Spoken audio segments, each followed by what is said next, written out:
देखो बेटा, कह रहा है ये एक लूप है और कह रहा है find the dipole moment of the current carrying loop. इस लूप का हमें डाइपोल मोमेंट निकालना है। ठीक, अब देखो ये लूप कैसा है।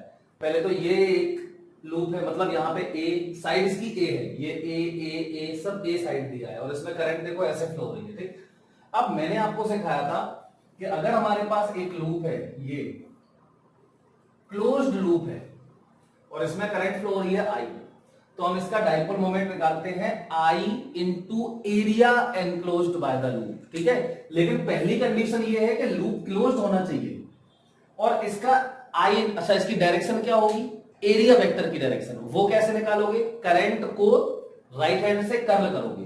तो ये हमने करंट को कर लिया, देखो अंदर ले जाएगी, तो इसका डाइपोल मोमेंट हो जाएगा आई इंटू ये एरिया, ये वाला एरिया, और डायरेक्शन क्या होगी, अंदर की तरफ। क्लियर, लेकिन लूप क्लोज्ड होना चाहिए। अब यहां देखो आप, यहां पे इस लूप का प्लेन और इस लूप का प्लेन एक दूसरे के साथ परपेंडिकुलर है। तो मैंने क्या किया, देखो ये एक्स एक्सिस है, ये वाई एक्सिस है और ये जेड एक्सिस है। अब देख सकते हैं आप, एक्स, ये एक्स क्रॉस वाई, फील करो, एक्स क्रॉस वाई, और ये देखो जेड, मतलब ये जेड एक्सिस जो है वो बाहर है। ठीक, आपको समझ में आ रहा होगा। अब ये देखना है हमें कि इसका डाइपोल मोमेंट हम कैसे निकालें। तो इसके डाइपोल मोमेंट निकालने के लिए आप देखो, पहले तो इस वाले लूप का इतने पार्ट का डाइपोल मोमेंट अलग आएगा और इस पार्ट का डाइपोल मोमेंट अलग आएगा। क्यों, क्योंकि इसकी एरिया वेक्टर इसके परपेंडिकुलर होगा और इसका एरिया वेक्टर इसके प्लेन के परपेंडिकुलर होगा, है ना। अलग अलग डायरेक्शन होगी ना दोनों के एरिया वेक्टर की, अलग अलग प्लेन है। ये किस प्लेन में है, ये है एक्स वाई प्लेन। लेकिन प्रॉब्लम क्या है, हम इस लूप का निकाल तो ले डाइपोल मोमेंट, लेकिन प्रॉब्लम ये है कि ये क्लोज्ड नहीं है। ये वाला देखो, यहां पे तो करंट ही नहीं है, तो इसमें और इसमें भी देखो यही प्रॉब्लम है। इसका भी हम निकाल सकते हैं डाइपोल मोमेंट, लेकिन ये भी करंट क्लोज्ड नहीं है इसमें। तो ऐसे क्वेश्चंस में हमें एक कंस्ट्रक्शन करना पड़ता है। देखो क्या, बहुत अच्छा कंस्ट्रक्शन है। यहां से क्या करो, एक वायर इमेजिन कर लो, यहां पे एक वायर इमेजिन कर लो। देखो कैसा तरीका है, ये बहुत अच्छा तरीका है। अब देखना, देखो किसी भी लूप में आप एक्स्ट्रा करंट नहीं बना सकते। ठीक, एक्स्ट्रा करंट नहीं बना सकते। तो मैं यहां पर इस लूप को, ये वाला जो लूप है, इसको क्लोज कर रहा हूं एक एक्स्ट्रा करंट बना के। लेकिन अभी मैंने बोला कि मैं एक्स्ट्रा करंट नहीं बना सकता, तो मैं जो एक्स्ट्रा करंट बनाऊंगा उसको कैंसिल भी कर दूंगा। देखो कैसे, तो सबसे पहले इस वाले लूप को देखते हैं। ठीक, तो इस वाले लूप में ये करंट यहां गई आई, ये गई आई, और यहां अपने मन से भेज दो आई। इमेजिन कर लो कि यहां पे करंट है आई। अब देखो ये क्लोज हो गया। ठीक, ऐसे ही इस वाले को देखो, तो ये करंट ऐसे आई, ये ऐसे आई, ये ऐसे आई। अब यहां पे इसी वायर में इमेजिन कर लो कि करंट ये है आई।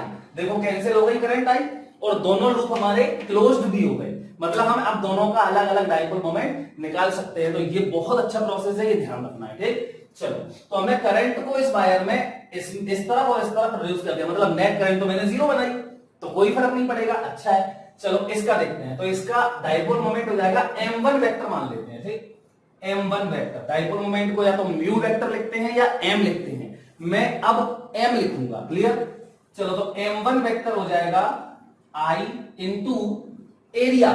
तो एरिया कितना होगा, साइड देखो ए है, तो ये ए स्क्वायर हो जाएगा। तो ये भी ए है।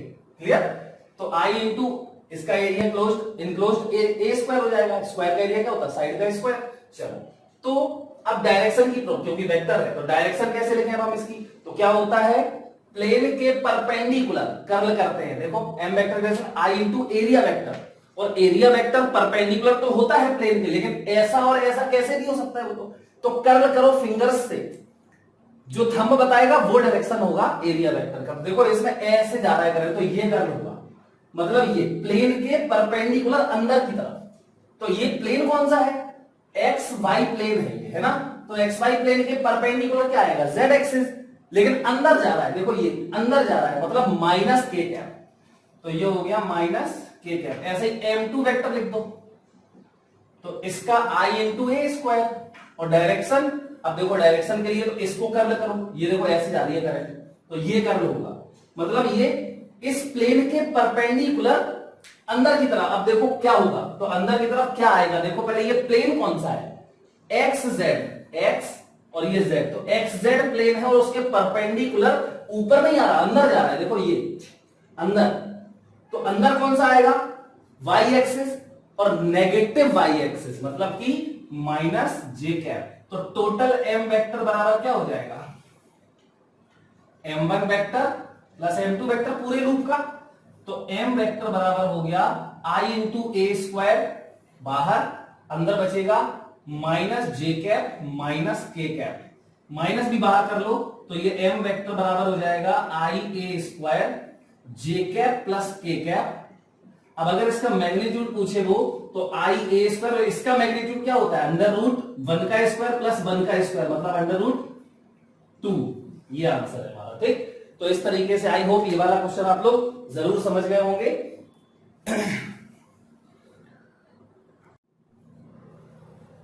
देखो बेटा, अब हमें सीखना है कि जब एक करंट कैरिंग कंडक्टर, देखो अभी हमने क्या सीखा था, सबसे पहले हमने सीखा था कि करंट कैरिंग कंडक्टर जो होता है, जब कोई चार्ज पार्टिकल चलता है, ये सबसे पहले हमें भी बता रहा हूं मैं, जब कोई चार्ज पार्टिकल चलता है तो वो अपने चारों ओर क्या प्रोड्यूस करता है, मैग्नेटिक फील्ड। मैग्नेटिक फील्ड आता कहां से, तो मैग्नेटिक फील्ड कोई चार्ज पार्टिकल जब मूव करता है तो वो अपने चारों तरफ एक मैग्नेटिक फील्ड प्रोड्यूस करता है। ठीक, चार्ज पार्टिकल रेस्ट में होता है तो कौन सी फील्ड प्रोड्यूस करता है, इलेक्ट्रिक फील्ड, लेकिन जब वो चलने लगता है तो इलेक्ट्रिक फील्ड तो करता ही है, साथ में मैग्नेटिक फील्ड और प्रोड्यूस करने लगता है। ठीक, तो अब चार्ज पार्टिकल चलेगा, अब सोचो इस कंडक्टर में करंट फ्लो हो रही है, तो देखो हम क्या पढ़ रहे हैं, Biot-Savart's law to find magnetic field produced by a current carrying element, current element. तो देखो ध्यान समझो, पहले ये एक वायर है, इर्रेगुलर वायर है, ठीक, ये इर्रेगुलर वायर है। अब इस वायर में करंट फ्लो हो रही है, करंट फ्लो हो रही है, इसका मतलब इसमें चार्ज चल रहा होगा, तो करंट अगर ऐसे फ्लो हो रही है ऐसे, तो इसमें पॉजिटिव चार्ज ऐसे चल रहा होगा, हम ये मान सकते हैं। एक्चुअली में तो इलेक्ट्रॉन चलते हैं, इलेक्ट्रॉन नेगेटिव होता है तो वो कहां चलता है, करंट के ऑपोजिट, लेकिन अगर हम इसका पॉजिटिव चार्ज को चला के मान लें तो इसमें पॉजिटिव चार्ज ऐसे चल रहा होगा करंट की डायरेक्शन में। ठीक, और जब भी कोई चार्ज पार्टिकल मूविंग होता है, ये स्टेटमेंट याद रखना है। ठीक, जब भी कोई चार्ज पार्टिकल मूविंग होता है तो वो अपने चारों तरफ क्या प्रोड्यूस करता है, मैग्नेटिक फील्ड प्रोड्यूस करता है। ठीक, ओके, अब देखो इस वायर में करंट फ्लो हो रहा है, इसका मतलब क्या होगा, इसका मतलब इसमें चार्ज चल रहा है, तो फिर चलता हुआ चार्ज अपने चारों तरफ क्या प्रोड्यूस कर रहा होगा, मैग्नेटिक फील्ड प्रोड्यूस कर रहा होगा, तो वही मैग्नेटिक फील्ड हमें निकालना है। तो हमने क्या बोला, to find magnetic field produced by a current element. अब देखो ये वायर इर्रेगुलर है, तो मैग्नेटिक फील्ड में तो डायरेक्शन होती है, तो हम लोग क्या करेंगे, इतने बड़े वायर की वजह से मैग्नेटिक फील्ड नहीं निकालेंगे, पहले हम एक छोटे से एलिमेंट की वजह से क्या निकालेंगे, मैग्नेटिक फील्ड निकालेंगे। तो निकालना नहीं है, ये जो थ्योरी डेवलप की गई थी, जैसे कूलम्ब्स लॉ, अब कहां से आया, तो प्रैक्टिकली हमने फॉर्मूला उसका डिराइव किया होगा साइंटिस्ट लोगों ने, तो ऐसे ही यहां पर भी मैंने क्या किया, इस बड़े से वायर का एक छोटा सा पार्ट ले लिया। ठीक, ये छोटा सा पार्ट लिया, बहुत ध्यान से सुनना इसको, ये छोटा सा पार्ट लिया, इसकी लेंथ है डीएल, क्या है, डीएल लेंथ है इसकी। अब मैंने क्या बताया था, सबसे पहले ही मैंने क्या कर रखा है कि मैग्नेटिक फील्ड में जो भी डीएल होगा वो एक वेक्टर की तरह डील करेंगे हम, है ना।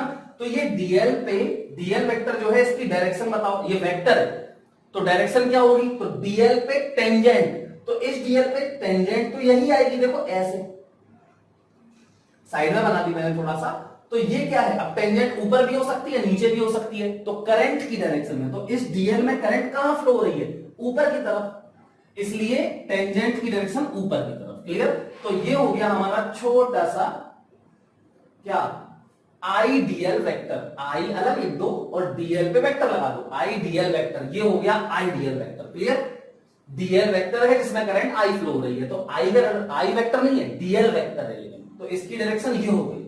अब हमें इस आइडियल वेक्टर की वजह से किसी एक पॉइंट पे, चलो मान लेते हैं ये पॉइंट है, तो इस पॉइंट P पर ये हर जगह फील्ड प्रोड्यूस करेगा, तो एक जनरल P पर, जनरल पॉइंट P पर हम मैग्नेटिक फील्ड इस डीएल की वजह से लिखना चाहते हैं। तो देखो क्या करो, सबसे पहले डीएल के मिड पॉइंट को, अब डीएल बहुत छोटा होता है, बहुत ही छोटा होता है, तो किसी भी पॉइंट, डीएल के किसी भी पॉइंट को मिला दो इससे, डिस्टेंस में कोई फर्क नहीं पड़ेगा क्योंकि डीएल बहुत छोटा है। तो चलो हम लोग इसको ही मिला देते हैं, यहां से मैंने चलो मिड पॉइंट को मिला दिया, ठीक, ये मिला दिया, तो ये क्या है, ये है डिस्टेंस, ये डिस्टेंस है आर, किस पॉइंट की, पी पॉइंट की, कहां से, डीएल से, ठीक, इसको हम पोजीशन वेक्टर भी बोल सकते हैं, ये डिस्टेंस भी एक्चुअली में एक वेक्टर बनाएंगे हम, तो ये डीएल से जो डिस्टेंस होगी ये उसको आर लिख देंगे और उसमें वेक्टर लगा दो तो ये आर वेक्टर हो जाएगा। तो आर वेक्टर की डायरेक्शन क्या है, ये है डीएल से पॉइंट की तरफ, तो ये हमारा एक पोजीशन वेक्टर हो गया, किसका, पॉइंट पी का, पॉइंट पी का position vector with respect to dl vector. Clear. चलो अब दोनों वेक्टर्स के बीच का एंगल देखो, तो डीएल वेक्टर और आर वेक्टर के बीच का एंगल देखो, ये है, ये दिख रहा है थीटा, समझ गए। तो ये एंगल हो गया थीटा, तो ध्यान रखना थीटा क्या है, डीएल वेक्टर और आर वेक्टर के बीच का एंगल। अब सुनो, इस डीएल वेक्टर की वजह से इस पॉइंट पे जो कि आर वेक्टर डिस्टेंस पे है, पोजीशन पे है, मैग्नेटिक फील्ड, तो छोटी सी मैग्नेटिक फील्ड होगी क्योंकि ये छोटा एलिमेंट है, तो वो छोटा एलिमेंट, ये छोटा एलिमेंट इस पॉइंट पर कितनी मैग्नेटिक फील्ड प्रोड्यूस करेगा, थोड़ी सी छोटी सी मैग्नेटिक फील्ड। तो वो कैसे निकाला, किसने निकाला, उन साइंटिस्ट का नाम था बायो-सैवर्ट, ठीक। तो बायो-सैवर्ट ने एक फॉर्मूला बताया प्रैक्टिकल कर करके, ठीक। अब ये नहीं पूछ रही है कहां से आ गया, समझ गया ना। तो बायो-सैवर्ट ने बोला कि ये जो मैग्नेटिक फील्ड है, डीबी मान लेते हैं इसको, या डेल बी भी मान सकते हो, डेल बी, डेल बी या डीबी, छोटा सा मैग्नेटिक फील्ड। तो छोटा मैग्नेटिक फील्ड इस डीएल की वजह से, small magnetic field due to ideal vector, ideal vector क्या होता है, करंट एलिमेंट, आइडियल वेक्टर क्या होता है, करंट एलिमेंट, ये लिखा मैंने, देखो ये लिखा हुआ है, ideal vector eight point P, तो ये लिखा है मैग्नेटिक, डेल बी वेक्टर लिख दो या डीबी वेक्टर लिख दो, क्या होता है, म्यू नॉट अपॉन 4 पाई। बेटा आप ध्यान रखना, ये म्यू नॉट वो म्यू नहीं है, डाइपोल मोमेंट वाला म्यू नहीं है, ये म्यू नॉट जैसे कूलम्ब्स लॉ में पढ़ा था आपने 1/4 पाई एप्सिलॉन नॉट, वो एप्सिलॉन नॉट जो था उसको रिप्लेस करके यहां पे म्यू नॉट आया है ठीक है, लेकिन 1 नहीं होता, ऊपर होता है इसमें म्यू नॉट, ठीक। तो mu naught upon 4 pi I dl cross r upon r cube, तो आई डीएल और ये आर, इसका क्रॉस करोगे तब इसकी डायरेक्शन, वेक्टर है ना ये, तो डायरेक्शन मिल जाएगा। तो how to find direction of dB बताऊंगा मैं, पहले इसका मैग्नीट्यूड लिखते हैं। तो देखो ये डीबी बराबर, ये तो वेक्टर फॉर्म में लिखा हुआ है, अब मैग्नीट्यूड के फॉर्म में लिखो, तो डीबी वेक्टर हटा दो इसका, तो mu naught upon 4 pi I, और इसको लिख दो क्या, dl sine theta, sorry dl into r into sine theta, ये तो लिखोगे, और अपॉन में क्या, आर क्यूब, तो आर से ये क्यूब कट गया देखो, तो डीबी बराबर या डेल बी बराबर जो भी लिखना है, mu naught upon 4 pi I dl sine theta upon are square बचेगा। तो ये तो है मैग्नीट्यूड के फॉर्म में, मैग्नीट्यूड, और ये है वेक्टर फॉर्म में, समझ गए ना। तो ये बहुत जरूरी है, ध्यान रखना। चलो ये हमें याद रखना है, क्लियर।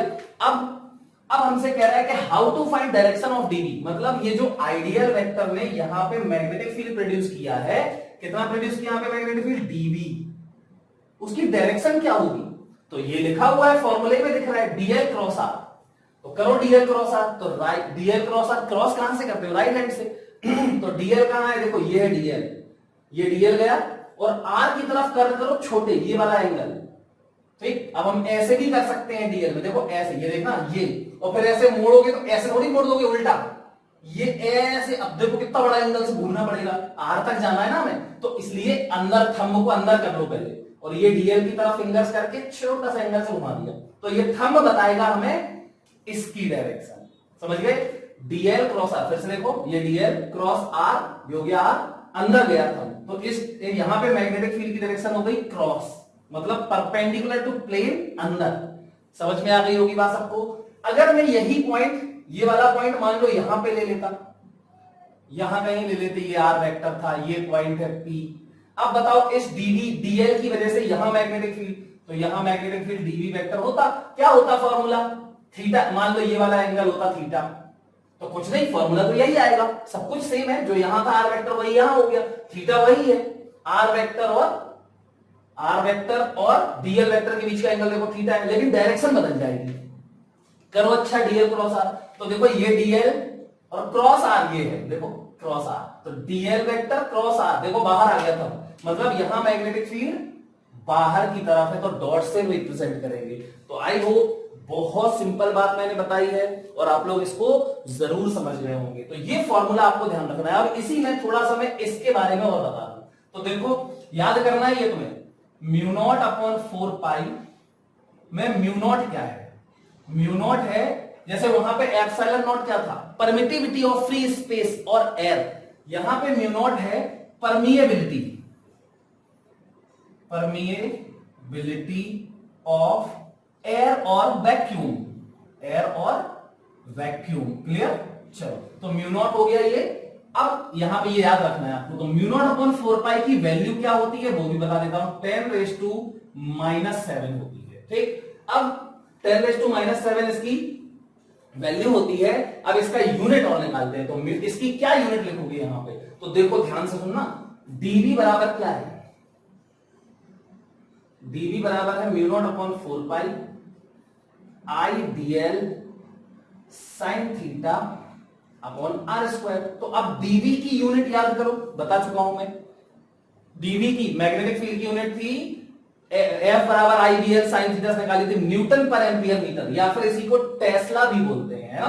तो इसकी यूनिट लिख दो, तो ये हो जाएगा न्यूटन अपॉन एम्पियर मीटर बराबर म्यू नॉट की यूनिट पता नहीं, यही तो निकालनी है, आई डीएल, आई की यूनिट होती है एम्पियर, डीएल, डीएल की यूनिट तो मीटर होती है, लेंथ है, upon are square, sine theta की यूनिट नहीं होती, आर स्क्वायर की मीटर स्क्वायर।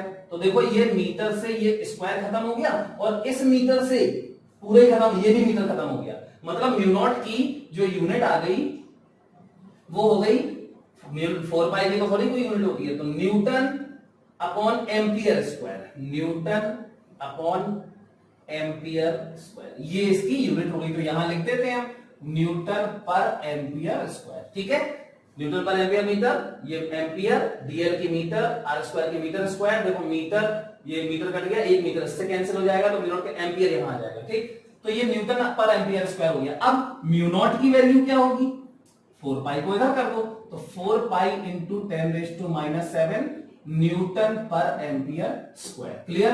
एक नोट और लिख लो, मैग्नेटिक फील्ड की यूनिट क्या होती है, मैंने बोला अभी न्यूटन पर एम्पियर मीटर, इसी को बोलते हैं टेस्ला, मैंने बोला था, ये एमकेएस सिस्टम में होती है, एमकेएस सिस्टम, एसआई सिस्टम। और अगर सीजीएस सिस्टम में बोले, सीजीएस में, तो इसकी एक यूनिट होती है जिसे हम बोलते हैं गॉस, क्या बोलते हैं, गॉस। तो टेस्ला और टेस्ला होती है एमकेएस में और गॉस होती है सीजीएस में, तो उनका क्या रिलेशन है वो भी याद करना है आपको।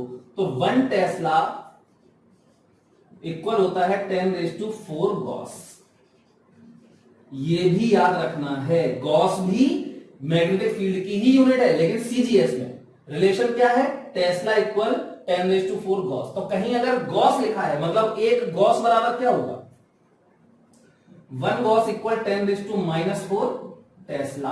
तो गॉस में नहीं चलेगा यूनिट, क्योंकि गॉस तो सीजीएस में है, एमकेएस में रखना होगा हमें, तो 10⁻⁴ टेस्ला लिख देना उसकी जगह पे। इतनी बात आई थिंक बिल्कुल क्लियर होगी।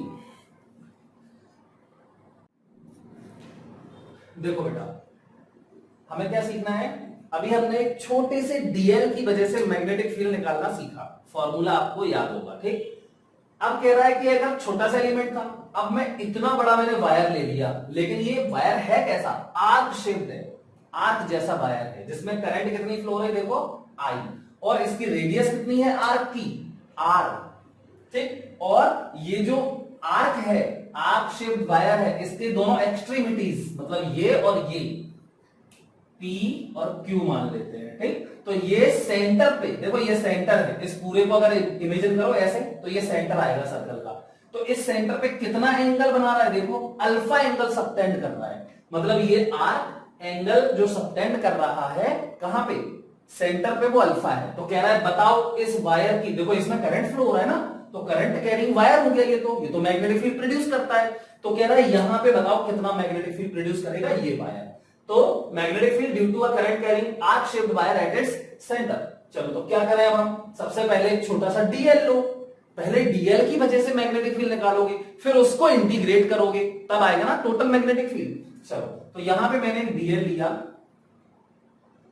चलो ये ले लिया मैंने डीएल, ठीक, ये है हमारा डीएल, और करंट आई फ्लो रही तो आईडीएल वेक्टर हो गया, ठीक। अब इस पे सबसे पहला काम डायरेक्शन बनाओ, आइडियल वेक्टर की डायरेक्शन। तो देखो ये छोटा सा वायर है, बहुत छोटा है, तो छोटा पार्ट तो स्ट्रेट होता है, और सर्कल पे ये छोटा सा पार्ट है, इसकी इस पे टेंजेंट ड्रॉ करो। डायरेक्शन क्या होगी आइडियल वेक्टर की, टेंजेंशियल, तो टेंजेंट तो इस पे ये आएगी, है ना, ये हो गया आइडियल वेक्टर, क्लियर, टेंजेंशियल, ऐसा ऐसा क्यों, क्योंकि करंट देखो ऐसे आके ऐसे आएगी, क्लियर। चलो अब क्या करते हैं, इस आइडियल वेक्टर को किसी पॉइंट को, तो सेंटर मिड पॉइंट को या किसी एक पॉइंट को, कोई फर्क नहीं पड़ेगा, उसको इस पॉइंट से मिलाओ। किस पॉइंट से मिलाओ, जहां पर मैग्नेटिक फील्ड पता करनी है, क्योंकि वही तो आर वेक्टर होगा। तो चलो यहां से मिला देते हैं इस सेंटर को, ठीक, तो ये हमने मिला दिया सेंटर से, तो ये क्या बन गया, देखो ये ऐसा, ये हो गया आर वेक्टर, और आर वेक्टर का मैग्नीट्यूड कितना होगा, ये तो रेडियस है, तो आर वेक्टर का मैग्नीट्यूड रेडियस कैपिटल आर के बराबर हो जाएगा। अब एंगल देखना होता है, किनके बीच का, आइडियल वेक्टर और आर वेक्टर के बीच का। तो आइडियल वेक्टर और आर वेक्टर, ये रेडियस है और ये टेंजेंट है, तो एंगल तो 90 डिग्री हो गया, तो ये थीटा तो बन गया 90 डिग्री। अब इस आइडियल वेक्टर की वजह से यहां पर मैग्नेटिक फील्ड क्या मानोगे, डेल वी या डीवी, चलो डीवी मान लेते हैं, ठीक। तो मैग्नेटिक फील्ड डीवी होगा, डायरेक्शन बताओ डीवी की, तो ये भी तो निकालनी पड़ेगी ना डायरेक्शन। तो क्या करोगे, कुछ नहीं, बड़ा सिंपल है, आइडियल की तरफ फिंगर्स करो और आर की तरफ कर्ल कर दो। तो आइडियल देखो ये है, तो आइडियल वेक्टर ये चला गया, ये fingers ideal vector cross r, तो आर वेक्टर ये है, तो ideal vector cross r, thumb गया अंदर, मतलब ये मैग्नेटिक फील्ड जो होगी वो अंदर की तरफ होगी, ठीक। अच्छा तो पहले लिख लेते हैं, तो small magnetic field due to ideal vector at center, center को ओ बोल दिया हमने, ठीक, सेंटर ओ, तो ये हो जाएगा डीवी बराबर, अब मैग्नीट्यूड लिखोगे डीवी बराबर म्यू नॉट अपॉन 4 पाई आईडीएल साइन 90 साइन थीटा होगा ना अपॉन आर स्क्वायर, तो डिस्टेंस कैपिटल आर स्क्वायर हो जाएगा, ठीक, समझ में आ गई होगी बात। अब देखो ये है कहां, अंदर क्रॉस, बेटा अगर ये आइडियल, अब देखो पूरे वायर की वजह से निकालना है, तो मैं अगर दूसरा आइडियल वेक्टर यहां ले लूं, सोचो यहां पे मैंने ये ले लिया आइडियल वेक्टर, तो ये देखो बिल्कुल जो ऐसा हुआ, जो इसमें हुआ है वही यहां पे होगा। आइडियल वेक्टर की डायरेक्शन देखो ये होगी टेंजेंशियल, ऐसे ये हो जाएगा आइडियल वेक्टर, और आर वेक्टर भी देखो वही आएगा, मतलब थीटा अभी भी 90 आएगा, देखो इसको मिलाओगे अगर यहां पे, तो ये एंगल अभी भी फिर से थीटा आ जाएगा, क्योंकि ये हमारा आर वेक्टर है और डिस्टेंस भी वही है। अब मैग्नेटिक, तो फिर जितना इसका मैग्नेटिक फील्ड आया है उतना ही इसका मैग्नेटिक फील्ड आएगा, और डायरेक्शन, तो डायरेक्शन देखो जैसे इसकी निकाली थी आइडियल क्रॉस आर अंदर, ऐसे इसका निकालो तो आइडियल क्रॉस आर, ये भी अंदर, कहीं भी आइडियल ले लो तो आइडियल क्रॉस आर, आर यहां आएगा, तो आइडियल क्रॉस आर अंदर जाएगा थंब, मतलब मैं क्या कर सकता हूं, सारे डीएल का मैग्नेटिक फील्ड जो है वो सबको डायरेक्ट ऐड कर सकता हूं, क्योंकि हर डीएल का डायरेक्शन यहां पे मैग्नेटिक फील्ड का अंदर ही है। तो net magnetic field, net field at O क्या हो जाएगा, बी बराबर सीधा mu naught upon 4 pi I upon are square और इंटीग्रेशन डीएल, डायरेक्टली ऐड कर सकते हो, तो इंटीग्रेशन डीएल, अब डीएल का इंटीग्रेशन, ये तो पूरी लेंथ आ जाएगी आर्क लेंथ, डीएल का इंटीग्रेशन तो यहां पी क्यू लेंथ आ जाएगी, तो हियर इंटीग्रेशन डीएल बराबर length P Q, arc length, यहां पे आर्क और लिख दो, आर्क लेंथ PQ, और आर्क लेंथ PQ को हटा सकते हो। आर्क एंगल इक्वल क्या होता, ये आर्क जो एंगल सबटेंड कर रहा है, तो एंगल इक्वल होता है अल्फा, इक्वल होता है आर्क लेंथ अपॉन रेडियस। तो फिर आर्क लेंथ बराबर एंगल इंटू रेडियस, इसको यहां डाल दो। ठीक, तो PQ की जगह पे क्या लिख दें हम, अल्फा इंटू आर। ये रिजल्ट निकाल रहा हूं, बहुत जरूरी है देखना। तो B बराबर हो जाएगा mu naught upon 4 pi I upon are square और इंटू अल्फा इंटू आर। देखो आर से स्क्वायर कैंसिल हो जाएगा, तो यहां फाइनली सेंटर पे B बराबर क्या आ जाएगा, mu naught upon 4 pi I upon R और इंटू एंगल सबटेंडेड, बस। और पूरा मैग्नेटिक फील्ड कहां आएगा, अंदर की तरफ, क्रॉस, सिंपल। तो आई होप ये बात सब लोग समझ गए होंगे, इसको याद रखना पड़ेगा। अब इसी में अब देखो ध्यान से, मैं ये मिटा रहा हूं, ठीक है। अब देखो ये तो ये याद कर लो, फॉर्मूला भूलना नहीं है। अब बिल्कुल सिंपल एक काम करते हैं, ये तो एक आर्क था, अगर ये सर्कल होता पूरा, तो अगर मैं इसको पूरा सर्कुलर वायर बना देता, मतलब ये तो सर्कुलर लूप हो गया, है ना। तो अब मुझे फिर वही है, करंट वही फ्लो हो रही है, यही करंट आई फ्लो हो रही है इसमें, और लेकिन मैंने आर्क की जगह पे क्या कर दिया, सर्कल कर दिया। मतलब magnetic field at the centre of circular loop, कौन सा, करंट कैरिंग सर्कुलर लूप, क्या हो जाएगा, कुछ नहीं, डीएल की वजह से निकालोगे, कहीं भी डीएल ले लो, चाहे जहां डीएल ले लो, जो अभी हुआ है वही होगा, सबका फील्ड ऐड होगा। मतलब कि मैं B बराबर क्या बोलूंगा, यहां B बराबर क्या बोलूंगा, इसी को इंटीग्रेट करना है फिर से, है ना। तो इसी को इंटीग्रेट करो, तो ये mu naught upon 4 pi I upon are square, ये तो बाहर रहेगा, और इंटीग्रेशन डीएल, बस ये बदल जाएगा। तो हेयर फॉर सर्कुलर लूप, पूरा सर्कुलर लूप है अगर, तो इंटीग्रेशन डीएल बराबर, इंटीग्रेशन डीएल पूरा सर्कुलर का लेंथ हो जाएगा, मतलब सरकमफ्रेंस हो जाएगी ये तो, बराबर सरकमफ्रेंस, बस इतना सा डिफरेंस आ गया। तो इंटीग्रेशन डीएल बराबर हो जाएगा, सरकमफ्रेंस क्या होगी, 2 पाई आर। कितना सिंपल है, तो यहां रख दो 2 पाई आर, तो बी सेंटर बराबर mu naught upon 4 pi I upon are square, और ये 2 पाई आर।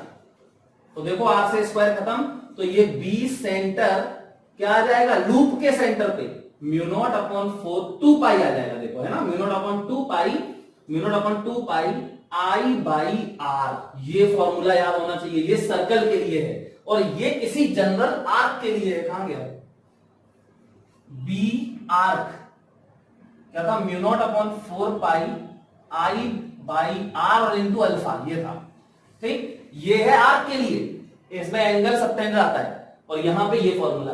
अब आर्क से ही आप सर्कल का भी कर सकते थे, इसमें अल्फा की वैल्यू क्या हो जाएगी, अगर मैं सर्कुलर ले लूं, इस आर्क की जगह पे पूरा सर्कल ले लूं, तो ये अल्फा जो है पूरा इतना हो जाएगा, मतलब 2 पाई हो जाएगा, रख दो यहां पे 2 पाई, तो देखो यही आ जाएगा, समझ में आया।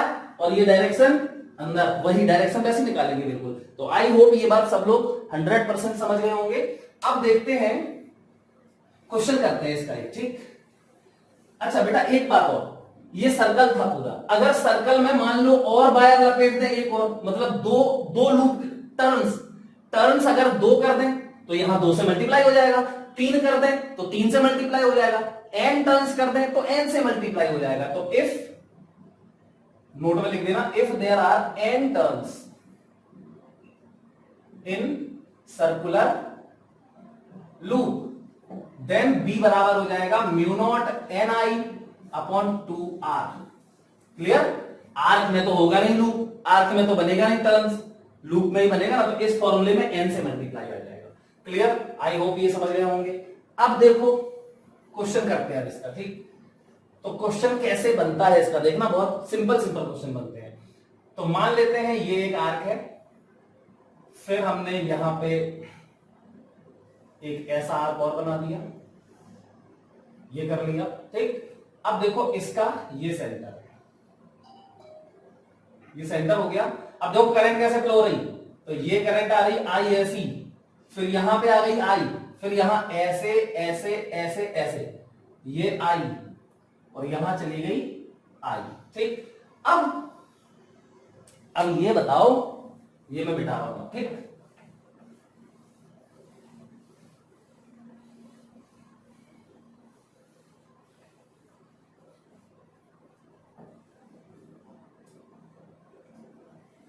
ये सारे फॉर्मूले याद रखना है, ठीक है।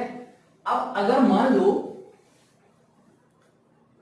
मैंने जो डीएल लिया था, देखना ध्यान से, जो डीएल लिया था, मान लो ये एक आइडियल है, ये है आइडियल वेक्टर, क्लियर। और पॉइंट कहां होता था, यहां कहीं आर वेक्टर डिस्टेंस पे, है ना। लेकिन अब मैंने पॉइंट कहां लिया, देखना, इसी आइडियल वेक्टर के आगे एक पॉइंट ले लिया P, जहां इसका ये क्या है, ये आर वेक्टर है, ठीक, समझ गया ना। अरे यार अभी ये नहीं लिखा था, यहां पे आइडियल वेक्टर था, ये आर था, ये थीटा था, है ना। वही आइडियल, मैंने ये आइडियल अगर लिया है तो पॉइंट इसी के आगे ले लिया, कहीं आइडियल वेक्टर की ही डायरेक्शन में पॉइंट ले लिया आर वेक्टर डिस्टेंस पे, तो थीटा कितना हो गया, angle between ideal vector and R vector क्या हो गया, 0। तो फिर डीबी बराबर mu naught upon 4 pi ideal sine theta, तो साइन 0 अपॉन आर स्क्वायर, यही तो होगा। लेकिन साइन 0 तो 0 आएगा। इसका मतलब अगर कोई वायर है, स्ट्रेट वायर है, देखो अगर कोई स्ट्रेट वायर है और उसी के आगे, वायर की ही लेंथ के आगे कोई पॉइंट है, तो यहां पर हर पॉइंट पर, यहां या यहां, हर पॉइंट पर मैग्नेटिक फील्ड 0 होगा। ये नोट में लिखना है, बहुत जरूरी है, सबसे ज्यादा जरूरी। तो ये नोट में आप लिखोगे, ये लिख लो पहले नोट में, मैं इसको मिटा रहा हूं क्योंकि, ठीक। चलो अब देखो, अब इसमें आते हैं। तो कह रहा है कि यहां O पे बता दो मैग्नेटिक फील्ड। तो सबसे पहले तो ये डिस्टेंस है तुम्हारी, कह रहा है R, ये डिस्टेंस कितनी है R, और ये वाली डिस्टेंस है 2R, मतलब रेडियस 2R, और करंट है I। ये एंगल है अल्फा, अल्फा ही तो होता था, अल्फा को मान लो 60 डिग्री एंगल है, क्लियर। अब कह रहा है बताओ magnetic field at the centre O। तो क्या है question, find magnetic field at centre O। तो चलो पहले क्या करते हैं, नाम लिख लेते हैं। तो A B C D ऐसे लिख दिया, ठीक। तो किस किस की वजह से फील्ड होगा, देखो AD की वजह से यहां पे 0 होगा, अब यह बताया, क्योंकि D O पॉइंट AD की डायरेक्शन में ही, लाइन में ही आ रहा है। ऐसे BC की वजह से भी देखो यहां पे फील्ड 0 होगा। तो AD और BC तो 0 फील्ड प्रोड्यूस करेंगे, बचा क्या, AB का और CD का। तो magnetic field B due to AB, चलो बताओ अब AB की वजह से यहां फील्ड, तो फॉर्मूला अभी यार बताया था, आर्क है ये, तो mu naught upon 4 pi angle into alpha upon radius, तो रेडियस कितनी है 2R, ठीक। डायरेक्शन बहुत जरूरी है, तो इसकी वजह से फील्ड का यहां पे डायरेक्शन क्या होगा, कुछ नहीं, सिंपल सा है, क्या करो, आई यहां है, ऐसे जा रही आई, तो डीएल ले लो, इमेजिन कर लो, बार बार इमेजिन करने की जरूरत नहीं है, छोटा सा डीएल ले लो, उसका आइडियल कहां जाएगा, यहां जाएगा, तो आइडियल, और आर कहां है, यहां पे डीएल लिया तो ये आर होगा, तो आइडियल क्रॉस आर अंदर जा रहा है, मतलब इसकी वजह से फील्ड क्रॉस होगा, ठीक। चलो अब बी सीडी की वजह से, तो सीडी की वजह से म्यू नॉट अपॉन 4 पाई आई इंटू एंगल तो दोनों सेम ही सबटेंड कर रहे हैं अल्फा, अपॉन रेडियस कितनी है आर है। इसका फील्ड कहां होगा, बिल्कुल इसका उल्टा आ जाएगा, जो इसने प्रोड्यूस किया उसका उल्टा, देखो कैसे। अब ये आइडियल ले लो यहां पे, तो आइडियल कहां जाएगा, यहां, तो आइडियल और यहां से ये आर होगा वेक्टर, तो आइडियल क्रॉस आर बाहर आ गया, मतलब यहां पे डॉट हो जाएगा। तो नेट बी नेट बराबर, अब इसमें बड़ा और छोटा कौन है, कोई दिक्कत नहीं है, कौन जो, देखो इन दोनों में से जो बड़ा होगा उसका फील्ड यहां पे डोमिनेटिंग होगा, मतलब उसी की डायरेक्शन में नेट फील्ड आएगा। तो हमें सब्ट्रैक्ट, देखो ये बड़ा है BCD, क्योंकि नीचे R है और इसमें देखो नीचे 2R है, करंट सब कुछ सेम है, इसका मतलब ये बड़ा है, तो BCD माइनस BAB। और अगर तुम्हें अंदर की डायरेक्शन मान लो K कैप है, तो फिर तो कोई टेंशन ही नहीं है, क्या करना है, सीधा ये होगा, अगर अंदर की डायरेक्शन माइनस K कैप मान रहे हम, तो यहां आ जाएगा तुम्हारा ये माइनस K कैप, और ये आ जाएगा प्लस के कैप। तो फिर तो सीधा ऐड कर दो, नेट फील्ड सीधा ऐड कर दो, खत्म। तो ये हो जाएगा तुम्हारा बी वेक्टर बराबर B A B vector plus B C D vector. Clear? तो बी वेक्टर बराबर हो जाएगा, क्या आ जाएगा देखो, म्यू नॉट अपॉन 4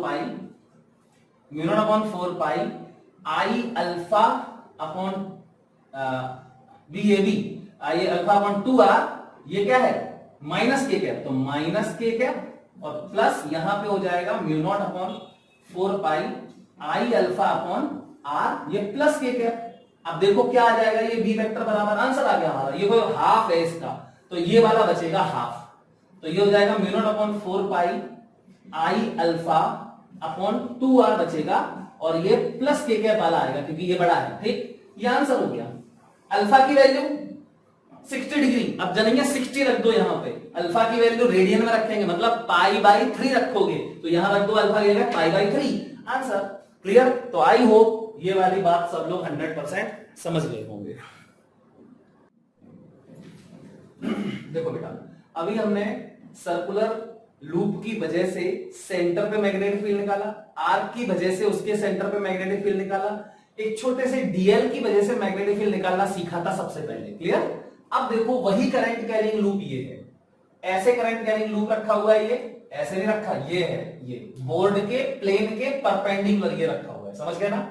ओके, तो ये मैग्नेटिक, ये करंट है, ये करंट कैरिंग लूप है, इसमें करंट कैसे फ्लो हो रही है देखो, इस सेंस में ये क्लियर, ऐसे जा रही है, यहां से करंट जा रही है ऐसे, सॉरी ऐसे करंट आ रही है, ये मतलब यहां से करंट जाएगी और ऐसे आएगी। क्लियर? मतलब यहां से अगर मैं देख रहा हूं, यहां से मैं देख रहा हूं, तो ये करंट ऐसे फ्लो हो रही है, कैसे, क्लॉकवाइज सेंस में। क्लियर? ओके, अब मुझे इस पॉइंट पे फील्ड निकालना है, कहां, एक्सिस पे। तो करंट कैरिंग में लूप में करंट कितनी है, आई, इसकी रेडियस कितनी है, आर, सेंटर से एक्सिस पे जो पॉइंट है ये, इस पॉइंट पे मैग्नेटिक फील्ड निकालना है, पी पॉइंट पे, ये पॉइंट है पी, इस पॉइंट की डिस्टेंस कितनी है, एक्स। तो अब हम कैसे निकालें मैग्नेटिक फील्ड, तो देखो सबसे पहले यहां ऊपर एक आइडियल ले लेते हैं, यहां पर मैंने एक डीएल वेक्टर लिया। अब बेटा ध्यान से सुनना, ये डीएल वेक्टर ऐसा दिख रहा है तुम्हें, ऐसा देखो ये दिख रहा है ये, लेकिन ये ऐसा है नहीं, लूप ऐसा है, तो सोचो ऊपर डीएल कैसा आएगा, ऐसा, ये ऐसा। क्लियर? तो यहां करंट का इस डीएल पे, अब इस डीएल पे टेंजेंट कहां जाएगी, सोचो ये सर्कल है, तो इस डीएल पे टेंजेंट ये जाएगी, बाहर की तरफ क्यों जाएगी, क्योंकि करंट बाहर की तरफ आ रही है। ऐसे ही नीचे एक डीएल ले लो, तो चलो एक डीएल मैंने नीचे ले लिया, अब ये डीएल तुम्हें ऐसा दिख रहा है, लेकिन ये ऐसा नहीं है, ऐसा है। क्लियर? और यहां टेंजेंट कहां बनाओगे, डीएल पे, अंदर की तरफ, क्योंकि करंट अंदर जा रही है। क्लियर? तो यहां पर देखो ये मैंने बना दिया बाहर की तरफ एक डीएल, ये बन गया। ठीक, और इस पे अंदर की तरफ एक डीएल, ये बन गया। ठीक, इमेजिन कर सकते हैं, बिल्कुल क्लियरली दिख रहा है 3D डायग्राम में, ये करंट, ये लूप है, ऐसे करंट आ रही है, मैंने यहां डीएल लिया, टेंजेंट ये बनी, और नीचे डीएल लिया, टेंजेंट ये बन गई, मतलब ये डीएल ऐसा है और ये डीएल ऐसा है। क्लियर? चलो ये हो गया हमारा आइडियल वेक्टर। अब सोचो ये आइडियल वेक्टर, ऊपर वाले आइडियल की बात कर रहा हूं, ये है आइडियल वेक्टर, देखो ये है आइडियल वेक्टर, और पॉइंट कहां है, अब हमें इस आइडियल वेक्टर की वजह से यहां पे फील्ड निकालना है, तो आर वेक्टर बनाओ। तो आर वेक्टर तो क्या होता है, आइडियल, ये आइडियल जो है उसके मिड पॉइंट को यहां से मिला दो, तो देखो आइडियल वेक्टर और ये आर वेक्टर, इनके बीच में तो 90 डिग्री एंगल बनेगा, है ना?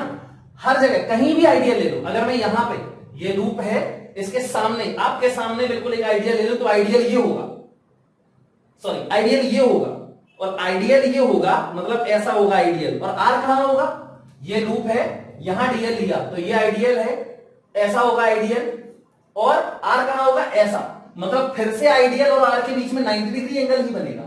क्लियर? तो इस आइडियल और इस आइडियल दोनों की वजह से मैं यहां पे फील्ड, तो आर वेक्टर बनाऊं, तो यहां से इसको मिला देते हैं, ये मिला दिया मैंने, चलो ठीक है, ये आर वेक्टर हो गया, ये क्या है, आर वेक्टर। क्लियर? अब आर वेक्टर का मैग्नीट्यूड क्या होगा, ये है रेडियस कैपिटल आर, ये भी रेडियस कैपिटल आर, ऐसे इसको मिलाओ आइडियल को यहां से, तो ये हो जाएगा आर वेक्टर, और इसका मैग्नीट्यूड तो बिल्कुल सिंपल है यार, under root are square plus x square, under root are square plus x square, ये भी वही आएगा। अब थीटा कितना है यहाँ पे, आइडियल वेक्टर और आर वेक्टर के बीच का एंगल थीटा कितना है 90 डिग्री। यहां पे थीटा कितना है 90 डिग्री। आप चाहो तो एक रिंग लेके और एक टेंजेंट बना के उसको मिलाना यहां से, तो वो रिंग और ये सॉरी टेंजेंट और ये 90 डिग्री एंगल पे बनेंगे। देखो ये वाला 90 डिग्री, ठीक। चलो तो अब देखो आप ध्यान सुनना, यहां पे मैग्नेटिक फील्ड पहले लिख लेते हैं डीबी।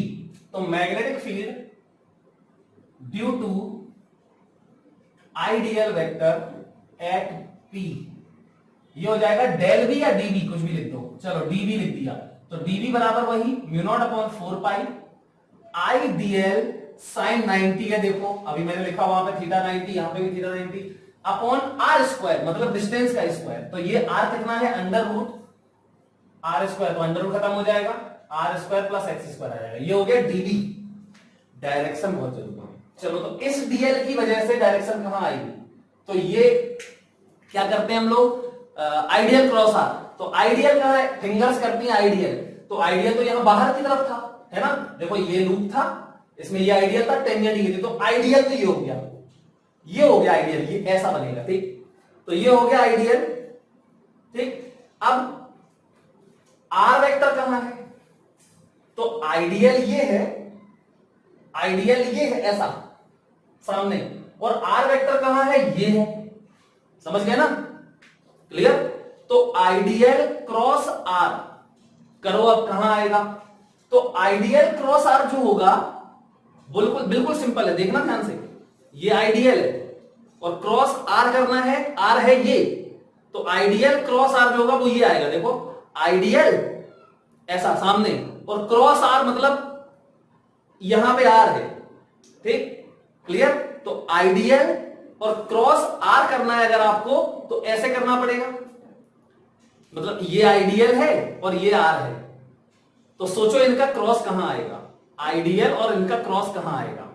ये है आइडियल आपके सामने और आर ये है, ये आर है, तो ये आइडियल क्रॉस आर तो यार इसके परपेंडिकुलर होगा, आइडियल क्रॉस आर इसके परपेंडिकुलर आएगा, आइडियल क्रॉस आर ये आएगा परपेंडिकुलर, ठीक। या फिर मैं और सिंपल तरीका बता देता हूं तुम्हें, और सिंपल सुनो, बहुत सिंपल।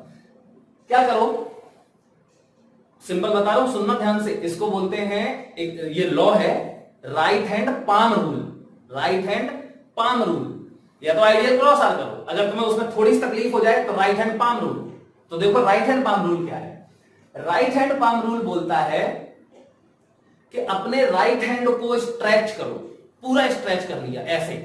कैसे स्ट्रेच करना है, ताकि फिंगर्स और ये थंब एक दूसरे के परपेंडिकुलर हो जाए। चलो हो गए। अब फिंगर्स को, राइट हैंड पाम रूल बता रहा हूं, फिंगर्स को कर दो आर वेक्टर पॉइंट की तरफ इंडिकेट, फिंगर्स को कर दो पॉइंट की तरफ इंडिकेट, जिस पॉइंट पर मैग्नेटिक फील्ड निकालना है हमें, ठीक। समझ में आ रहा है। तो पॉइंट की तरफ, पॉइंट तो ये है, तो यहां से हमने पॉइंट को ऐसे इंडिकेट कर दिया, देखो ये पॉइंट इंडिकेट हो गया ऐसा, ठीक। और थंब बताएगा करंट की डायरेक्शन, तो थंब देखो करंट की डायरेक्शन इसमें ये है, ऐसे तो आ रहा था डीएल में करंट ये आ रही थी, तो ये करंट हो गया, ये करंट की डायरेक्शन होगी आपके सामने, और फिंगर्स कर रही हैं इस पॉइंट की तरफ, मतलब आर वेक्टर की तरफ, पॉइंट मतलब आर वेक्टर की तरफ, यही तो होगा।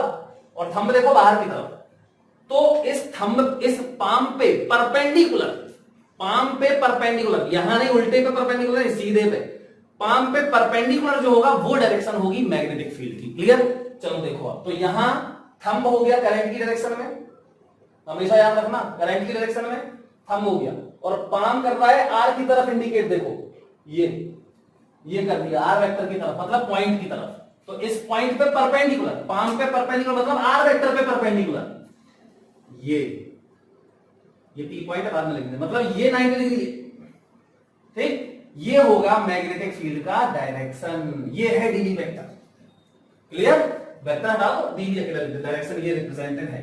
ऐसे ही इसका डीएल जो है, इस डीएल की वजह से यहां पे फील्ड निकालो, तो फिर से देखो थंब करेगा करंट की डायरेक्शन में, तो थंब अंदर, क्योंकि करंट ऐसे आके और ऐसी जा रही, तो ये करंट हो गई थंब अंदर की तरफ। पॉइंट की तरफ इंडिकेट करेंगे फिंगर्स, सबसे सिंपल रूल है, थंब अंदर चला गया, बस इसको ऐसे रहने दो, और पॉइंट की तरफ इंडिकेट करेंगे फिंगर्स, तो पॉइंट तो ये जा रहा है ऐसे, तो ये हो गया आर वेक्टर की तरफ, देखो ये। अब इस पे परपेंडिकुलर बनाओ, तो ये मतलब आर वेक्टर पे परपेंडिकुलर, बात कर रहा हूं, तो इस पे परपेंडिकुलर ये हो जाएगा, ये हो गया डीबी, क्लियर, ये 90 डिग्री है। रूल ये वाला समझना पड़ेगा आपको, ठीक। हाँ, तो अब देखो ये आ गया हमारा दोनों डीबी। अब मैंने यहां पे सोचो कि 2 डीएल क्यों लिए थे, इसीलिए लिए थे मैंने क्योंकि देखो हर डीएल की वजह से यहां मैग्नेटिक फील्ड क्या होगा, अलग अलग डायरेक्शन में होगा, है ना, वेक्टर क्वांटिटी है ना मैग्नेटिक फील्ड, तो जितने भी इस सर्कुलर लूप में जितने भी डीएल आएंगे सबका मैग्नेटिक फील्ड यहां अलग अलग होगा। तो फिर क्या हम सीधा एक डीएल की वजह से मैग्नेटिक फील्ड लिख के उसको इंटीग्रेट कर सकते हैं? नहीं कर सकते हैं, क्योंकि इंटीग्रेशन उन्हीं वेक्टर्स को जोड़ता है, एडिशन करता है, समेशन करता है, जो एक ही डायरेक्शन में हो, या तो पैरेलल हो या एंटी पैरेलल हो। लेकिन यहां तो ये देखो, यहां है, ये यहां है, इसको थोड़ी इंटीग्रेट कर देगा इंटीग्रेशन, समझ गए ना, इंटीग्रेशन इनका समेशन नहीं कर पाएगा, तो इसीलिए मैंने ऐसा किया। अब देखो यहां पे कॉम्पोनेंट कर लेते हैं, तो ये एंगल मैं मान रहा हूं थीटा, ये वाला एंगल भी थीटा ही होगा क्योंकि सिमेट्रिक है बिल्कुल। अब डीबी के 2 कॉम्पोनेंट देखो, तो एक ये होगा, एक ऊपर होगा, ऐसे इस डीबी के देखो, एक नीचे होगा, एक यही होगा, मतलब ये वाले कंपोनेंट जो है ना वो कैंसिल हो रहे हैं। तो ये वाले जो 2 डीएल तुमने लिए थे, इनका फील्ड का ये कंपोनेंट कैंसिल हो गया। अब इन दोनों डीएल की जगह पे तुम यहां 2 डीएल ले लो, तो इनका फील्ड यहां पे ऐसा आएगा, देखो ऐसा, तो उनके भी ये वाले कंपोनेंट कैंसिल हो जाएंगे। ऐसे तुम और 2 डीएल ले लो, तो उनके फील्ड ये वाले कंपोनेंट कैंसिल हो जाएंगे, मतलब इस पॉइंट पे ऐसे फिंगर्स ऐसे बना लो, ऐसे, समझ गए ना, एक ऐसे ऐसे कंपोनेंट्स होंगे, वो सब कैंसिल हो जाएंगे, सिर्फ बचेंगे कौन से, ये वाले कंपोनेंट्स, समझ में आ रहा है। इसलिए अब देखो इसके कंपोनेंट्स लिखते हैं, तो ये थीटा है अगर, तो यहां पर ये थीटा है, थीटा कौन होगा इसमें, ये थीटा है, ये वाला देखो थीटा है, और ये होगा 90 माइनस थीटा, तो फिर यहां पे ये बचेगा थीटा। ऐसे ही यहां पे देखो ये थीटा है और ये पूरा 90 है, तो ये 90 माइनस थीटा, तो फिर ये थीटा, क्लियर। तो आई थिंक इतनी बात बिल्कुल क्लियरली समझ रहे होंगे आप लोग, हाँ ओके। अब देखो तो डीबी का ये कंपोनेंट जो होगा वो डीबी कॉस थीटा होगा, कैंसिल हो जाएगा इस डीबी कॉस थीटा से, और यहां पे जुड़ जाएंगे dB sine theta plus dB sine theta.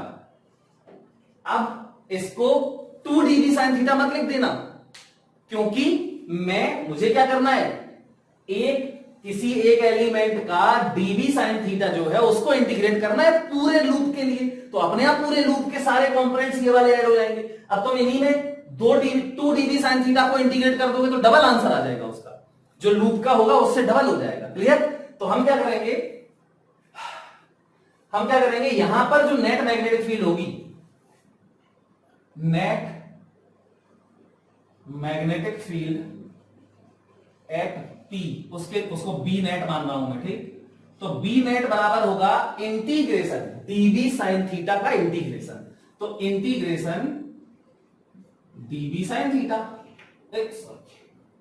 Integration dB sine theta. अब साइन थीटा को क्या लिखोगे, तो क्या है साइन थीटा इक्वल ये आर अपॉन ये, ठीक। तो यहां पर बी नेट बराबर हो जाएगा, पहले तो डीबी को लिखो, तो आई डीएल साइन 90 तो 1 हो जाएगा upon are square plus x square, और इनटू साइन थीटा है R upon under root are square plus x square. तो ये बी नेट बराबर हो गया। अब देखो इसमें से बाहर क्या आ जाएगा, देखना ध्यान से, क्या एक्स वेरिएबल है, नहीं, एक्स भी कांस्टेंट है, एक ही पॉइंट तो है यहां पे, फिक्स्ड है ना पॉइंट, इसी पॉइंट पर तो पूरे लूप की वजह से निकालना है, तो ये भी कांस्टेंट, सब कुछ कांस्टेंट है, इसमें सिर्फ डीएल कांस्टेंट नहीं है, डीएल थोड़ी कांस्टेंट है, डीएल तो बड़ा होता जाएगा, पूरा सर्कल बन जाएगा। तो यहां पे बी बराबर I are upon are square plus x square की पावर देखो 3/2, म्यू नॉट अपॉन 4 पाई रह गया, म्यू नॉट अपॉन 4 पाई, तो यहां पे लिख दे रहा है म्यू नॉट अपॉन 4 पाई, ये है mu naught upon 4 pi, clear. I R और ये बचेगा इंटीग्रेशन डीएल। देखो ये पावर 1/2 और ये 1 3/2 हो जाएगी। इंटीग्रेशन डीएल क्या होगा, पूरे सर्कल का सरकमफ्रेंस 2 पाई आर। तो बी नेट बराबर आ जाएगा हमारा mu naught I are into यहां पे देखो 2 पाई आर और अपॉन में 4 pi r square plus x square की पावर 3/2। तो देखो पाई से पाई और 2 से 2 कैंसिल, मतलब कि फाइनल आंसर जो हमारा आ गया है वो है बी एक्सिस, ऐसे लिख देते हैं, ठीक। B on axis of the loop बराबर हो गया mu naught upon 2 I are upon are square plus x square की power 3/2। This is our answer, ठीक। तो ये हमें 100% ध्यान रखना होगा, क्लियर। चलो ये हमारा आंसर आ गया। अब थोड़ा सा इसी में ध्यान दो, इसी में ध्यान क्या दो,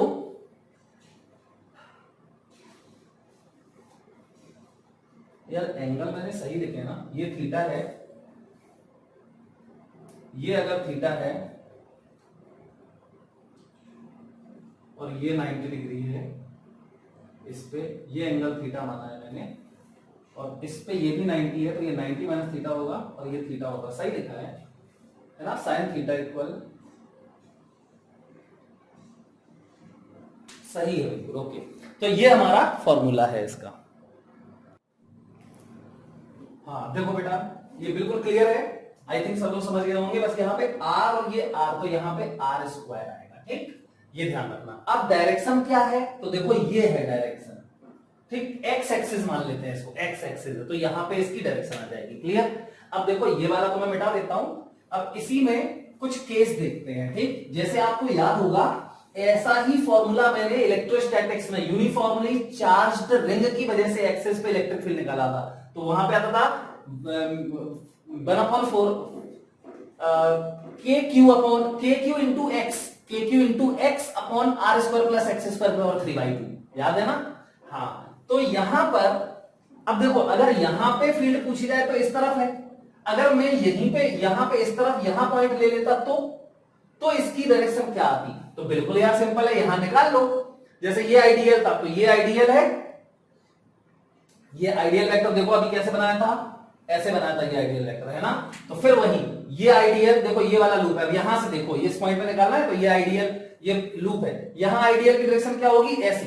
तो मैंने क्या बोला कि थंब को कर लो राइट हैंड के ऐसे फैला लो और थंब को कर लो कहां, करंट की डायरेक्शन में। तो ये थंब हो गया ऐसे करंट की डायरेक्शन में डीएल के लिए, और फिर फिंगर्स को करो पॉइंट की तरफ। तो ये देखो ये थंब ये पॉइंट, अब इस पे परपेंडिकुलर, तो यहां नहीं ऊपर, यहां से नहीं इस तरफ से, ठीक, जिस तरह हाथों की लकीरें होती हैं। तो ये आर ये और यहां पे ये परपेंडिकुलर, मतलब ऐसा आएगा परपेंडिकुलर, क्लियर। देखो ये परपेंडिकुलर आ जाएगा, ठीक। तो यहां पे ये डीबी हो जाएगा। अब अगर मैं इसकी वजह से पूछूं तो देखना, तो यहां आइडियल कहां है, अंदर, तो करंट की डायरेक्शन में थंब तो अंदर से ला गया, और पॉइंट की तरफ इंडिकेट करेंगे फिंगर्स, तो देखो ये जा रही फिंगर्स ऐसे, तो ये हो गया तुम्हारा आर वेक्टर। अब देखो ये अंदर करंट, ये पॉइंट इंडिकेट कर रहा है इस पे परपेंडिकुलर, तो ये मतलब इस लाइन के परपेंडिकुलर ऐसे जाएगा ये फील्ड, क्लियर, डीबी। अब देखो डीबी का इसका ये वाला कंपोनेंट और इसका ये कंपोनेंट अभी भी कैंसिल हो जाएगा, और इसका ये वाला और इसका ये वाला ऐड हो जाएगा, मतलब कि फील्ड यहां होगा। तो इस तरफ अगर फील्ड देखें तो इस तरफ ऐसे होगा, और इस साइड देखें तो ऐसे आएगा फील्ड, क्लियर। ये ध्यान रखना है, बहुत जरूरी है, ये नहीं तो भूल जाओ।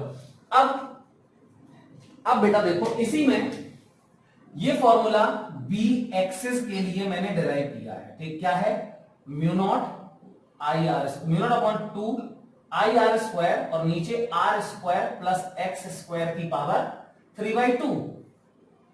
अब बेटा इसमें एक बात देखो तुम, हमें फील्ड निकालना है कहां पे, सेंटर पे।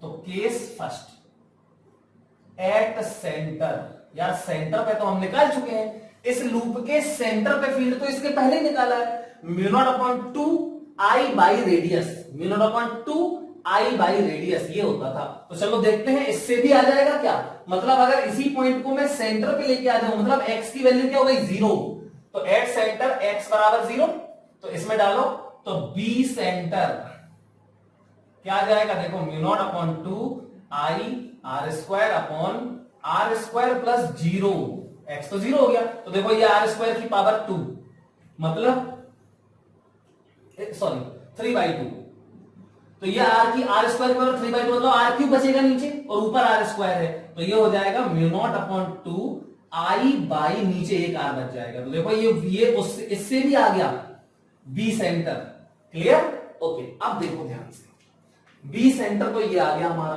अब ये सेंटर पर जो मैग्नेटिक फील्ड है, इस फॉर्मूले को गौर से देखो, इस फॉर्मूले को ध्यान से देखो। रिंग में जो uniformly charge ring electric field में हमने सीखा था, वहां पे पता है एक्सिस पे एक पॉइंट मिलता था, x बराबर r/√2 पे, वहां पे इलेक्ट्रिक फील्ड मैक्सिमम होता था, मतलब उसका ग्राफ हमने बनाया था, तो सेंटर पे 0 होता था, सेंटर पे 0, फिर ऐसे ग्राफ मैक्सिमम पे जाता था मैग्नेटिक फील्ड और फिर इंफिनिटी पे 0 हो जाता था, है ना। इसमें ऐसा बिल्कुल नहीं है, इसमें देखो ऊपर तो x है ही नहीं, ये मैं मिटा रहा हूं, इसमें ऊपर तो x है ही नहीं। अगर मैं तुमसे पूछूं बताओ यहां पर मैग्नेटिक फील्ड कहां मैक्सिमम होगा, तो x की वैल्यू देखो, x की वैल्यू जैसे जैसे सेंटर से आप जैसे जैसे दूर जाओगे x बढ़ेगा, और x बढ़ेगा तो फील्ड घटेगा, समझ गए ना। मतलब सबसे ज्यादा कहां होगा, सेंटर पे, ठीक। तो सेंटर पे लिखना नोट में, इन करंट कैरिंग लूप के सेंटर पर मैग्नेटिक फील्ड मैक्सिमम होता है, और इन्फिनिटी पे कितना होगा। चलो तो केस सेकंड देखते हैं, ये लिख लेना जो मैंने अभी बोला, सेंटर पे मैक्सिमम मैग्नेटिक फील्ड होता है। केस सेकंड एट इन्फिनिटी, तो एट इन्फिनिटी पे x बराबर इन्फिनिटी डाल दो, x इन्फिनिटी डालोगे तो ये तो 0 हो जाएगा, तो b इन्फिनिटी बराबर 0, क्लियर। मतलब सेंटर पे मैक्सिमम और उसके बाद धीमे धीमे उसके बाद घटता है क्वाड्रेटिक फॉर्म में, लीनियर नहीं घटता क्योंकि स्क्वायर लगा हुआ है, देखो पावर भी है ना, तो धीमे धीमे घटता जाएगा, स्ट्रेट लाइन नहीं आएगा ग्राफ, और फाइनली इंफिनिटी पे 0 हो जाएगा। तो क्या मैं ग्राफ बना सकता हूं इसका, बिल्कुल बना सकता हूं। देखो ग्राफ जल्दी से बना लेते हैं इसका, तो इसका ग्राफ क्या बन जाएगा, मैग्नेटिक फील्ड और ये रिंग है, यहां से ये डिस्टेंस है, इसमें करंट वही मैंने अभी जो बताई थी वही करंट फ्लो हो रही है, ठीक। ऐसे करंट की डायरेक्शन भी बदलनी है, नहीं तो करंट की डायरेक्शन बदल दोगे तो गड़बड़ नहीं हो जाएगी, फिर मैग्नेटिक फील्ड की डायरेक्शन भी तो बदल जाएगी फिर। तो ये है ठीक, ये देखो करंट ऐसे बिल्कुल वैसे जैसे अभी पहले बनाया था, ठीक है। ये इसका सेंटर है O। बेटा यहां पे इस एक्सिस पे मैं क्या रिप्रेजेंट करूंगा, मैग्नेटिक फील्ड, और यहां पे क्या है एक्स एक्सिस, और ये क्या है माइनस एक्स एक्सिस, ठीक। अब फील्ड बनाओ, तो सेंटर पे सबसे ज्यादा, सेंटर पे सबसे ज्यादा है ना, और तो सबसे ज्यादा यहां मान लेते हैं ये होगी, ठीक। तो ये मान लिया। अब देखो यहां क्यों माना, क्योंकि इस तरफ जाओगे तो मैग्नेटिक फील्ड की डायरेक्शन ये होगी, और इस तरफ देखोगे तब भी यही होगी, मतलब पूरी हर जगह मैग्नेटिक फील्ड इसी तरफ है, मतलब पॉजिटिव में ही आएगा मैक्सिमम मैग्नेटिक फील्ड। तो ये है हमारा बी मैक्स बराबर क्या, बी सेंटर। तो यहीं से ग्राफ शुरू होगा, और देखो ये धीरे धीरे धीरे धीरे इंफिनिटी पे ऐसे चला जाएगा, ठीक। ऐसे ही इस तरफ ऐसे जाएगा। अब देखो यहां ऊपर मतलब इस साइड भी मैग्नेटिक फील्ड पॉजिटिव है, और इस साइड भी मैग्नेटिक फील्ड पॉजिटिव है, क्योंकि मैग्नेटिक फील्ड की डायरेक्शन ये है, यहां पे ये है, तो हर तरफ मैग्नेटिक फील्ड पॉजिटिव ही तो है, तो नेगेटिव में ग्राफ नहीं आएगा, समझ गए। अगर तुम इसी में करंट की डायरेक्शन बदल दो, इसी को उल्टी कर दो करंट की डायरेक्शन, तो यही ग्राफ ऐसे बन जाएगा, ठीक। क्योंकि फिर पूरा मैग्नेटिक फील्ड यहां पे इस तरफ होगा और यहां पे भी इस तरफ हो जाएगा, क्लियर। तो आई होप ये बात आप लोग जरूर समझ गए होंगे, ठीक।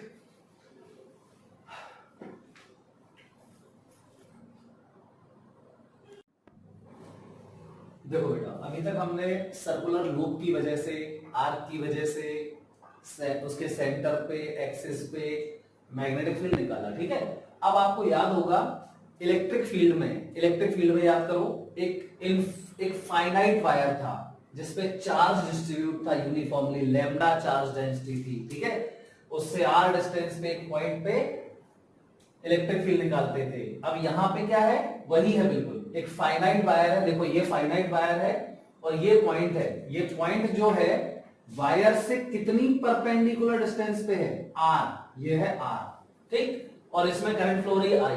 तो देखो इसका एक्सट्रीमिटी, ये जो लाइन है डिस्टेंस जो है आर, उसके साथ ये वाला पॉइंट एक्सट्रीमिटी जो है ये θ1 एंगल बनाता है और ये वाला θ2 एंगल बनाता है। तो हमने यहाँ पे इलेक्ट्रिक फील्ड याद है निकाला था, बिल्कुल वैसे यहाँ पे हमें अब इस wire current carrying conductor finite wire है, उसकी वजह से यहाँ पे हमें मैग्नेटिक फील्ड निकालना है, ठीक। तो देखते हैं क्या करते हैं। डीएल की वजह से पहले मैग्नेटिक फील्ड निकालोगे, तो डीएल कहां ले, देखना ध्यान से बिल्कुल। तो यहां से पहले चले गए हम यहां से वाई डिस्टेंस पे, ठीक, वाई डिस्टेंस पे गए और फिर थोड़ा सा और ऊपर चले जाओ, थोड़ा सा और, कितना ऊपर, डी वाई। तो ये डी वाई क्या हो गया, अब डी वाई में देखो करंट ऊपर की तरफ जा रही है, देखो ये जा रही है ऐसे करंट है ना, तो ये हमारा एक्चुअली में डीएल है, क्या है, डीएल। इस डीएल की वजह से इस पॉइंट पे मैग्नेटिक फील्ड निकालना है। अब देखो मैंने जो डीएल लिया है, ये डी वाई माना है मैंने इसको, वो इस लाइन के साथ कितना एंगल बना रहा है, तो पहले इस लाइन से यहां डीएल का फर्स्ट पॉइंट, डीएल का फर्स्ट पॉइंट यहां से ज्वाइन कर दो, तो देखो ये हो गया ज्वाइन, ठीक, ये एंगल है थीटा, क्लियर।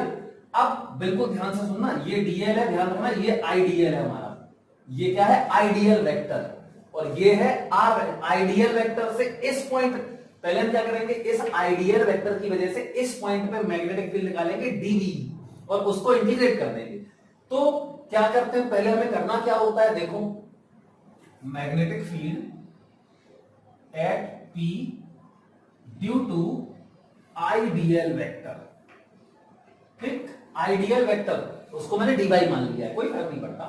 अच्छा अब देखो क्या आएगा, तो dv बराबर क्या होता है, mu naught upon 4 pi I DL, IDL क्या है, डी वाई साइन थीटा। अब साइन थीटा में थीटा किसके बीच का एंगल होता है, आइडियल वेक्टर और यहां से ये आर वेक्टर, आर वेक्टर याद है ना, डीएल से पॉइंट को मिलाते हैं, वो पोजीशन वेक्टर इस पॉइंट का, तो ये है ऐसा, ये है आर, ठीक, समझ गया ना। तो आइडियल साइन थीटा। अब साइन थीटा क्या लिखें, तो हमें लिखना पड़ेगा, देखो आइडियल वेक्टर ये है और आर वेक्टर ये है, तो इनके बीच का एंगल तो ये होगा। अब देखो ये मैंने थीटा माना है, ये 90 है, तो ये कितना बचेगा, 90 माइनस थीटा, तो फिर ये कितना होगा, ये वाला 180 माइनस दिस, है ना, तो 180 माइनस दिस, तो ये आ जाएगा 90 प्लस थीटा, जोड़ो 90 प्लस थीटा, 90 माइनस थीटा क्या आ जाएगा, थीटा थीटा का 180 आ जाएगा, ठीक। तो यहां पे क्या आएगा, साइन 90 प्लस थीटा और अपॉन डिस्टेंस का स्क्वायर, मतलब ये आर स्क्वायर, ठीक, तो ये हो गया आर स्क्वायर, क्लियर। ये देखो साइन 90 प्लस थीटा हो जाएगा कॉस थीटा, तो डीवी बराबर हो गया mu naught upon 4 pi I D Y cos theta upon are square. अब थोड़ा सा ध्यान दो, इस ट्राइंगल में टेन थीटा लगा दो, लगाओ टेन थीटा। देखो एक्चुअली में मुझे इसको इंटीग्रेट करना है अब, लेकिन प्रॉब्लम क्या है, यहां पे dy के रिस्पेक्ट में इंटीग्रेशन करना और यहां लिखा है cos थीटा, तो थीटा भी वेरिएबल है, थीटा की लिमिट देखो क्या आएगी, थीटा की लिमिट आएगी यहां से ये इस एक्सट्रीमिटी तक और यहां से इस एक्सट्रीमिटी तक, तो ये वाला इस थीटा तो यहां तक जाएगा θ1 तक और यहां जाएगा θ2 तक, तो ये θ1 और ये माइनस θ2 है, सेंस अलग है ना, देखो ये ऐसे सेंस में जा रहा है, ऐसे सेंस में, ये इलेक्ट्रिक फील्ड में ही बताया था। तो टेन थीटा लगा दो इसमें, इसलिए मुझे क्या करना पड़ रहा है, किसी एक को हटाना पड़ेगा, तो मैं dy को हटाना चाहता हूं, तो चलो हटाते हैं। तो टेन थीटा बराबर हो जाएगा y upon R, y upon R, तो ये आर घर लेके आ जाओ, इसको डिफरेंशिएट कर दो विथ रिस्पेक्ट टू, या तो थीटा कर दो या विथ रिस्पेक्ट टू y कर दो, चलो विथ रिस्पेक्ट टू थीटा कर देते हैं, कोई भी एक रिस्पेक्ट में कर दो। तो आर तो कांस्टेंट है, ये थोड़ा ना बदलेगा, आर तो पॉइंट की परपेंडिकुलर डिस्टेंस है, ये ध्यान रखना है, पॉइंट की वायर से परपेंडिकुलर डिस्टेंस आर, ये हमें दिया होगा। तो आर टेन थीटा को डिफरेंशिएट, टेन थीटा का सेक स्क्वायर थीटा होता है, सेक स्क्वायर थीटा, और थीटा के रिस्पेक्ट में कर रहे हो तो बस इतना ही आएगा। वाई का क्या हो जाएगा, D Y upon D theta, तो देखो इससे डी वाई आ गया, इससे हमारा डी वाई आ गया क्या, R sec square theta D theta, तो आर अरे सॉरी, इसको कुछ और मान लो, इसको मान लेते हैं, यहां पे आर नहीं आएगा क्योंकि ये भी आर है, तो ये कितना आएगा, ये हो जाएगा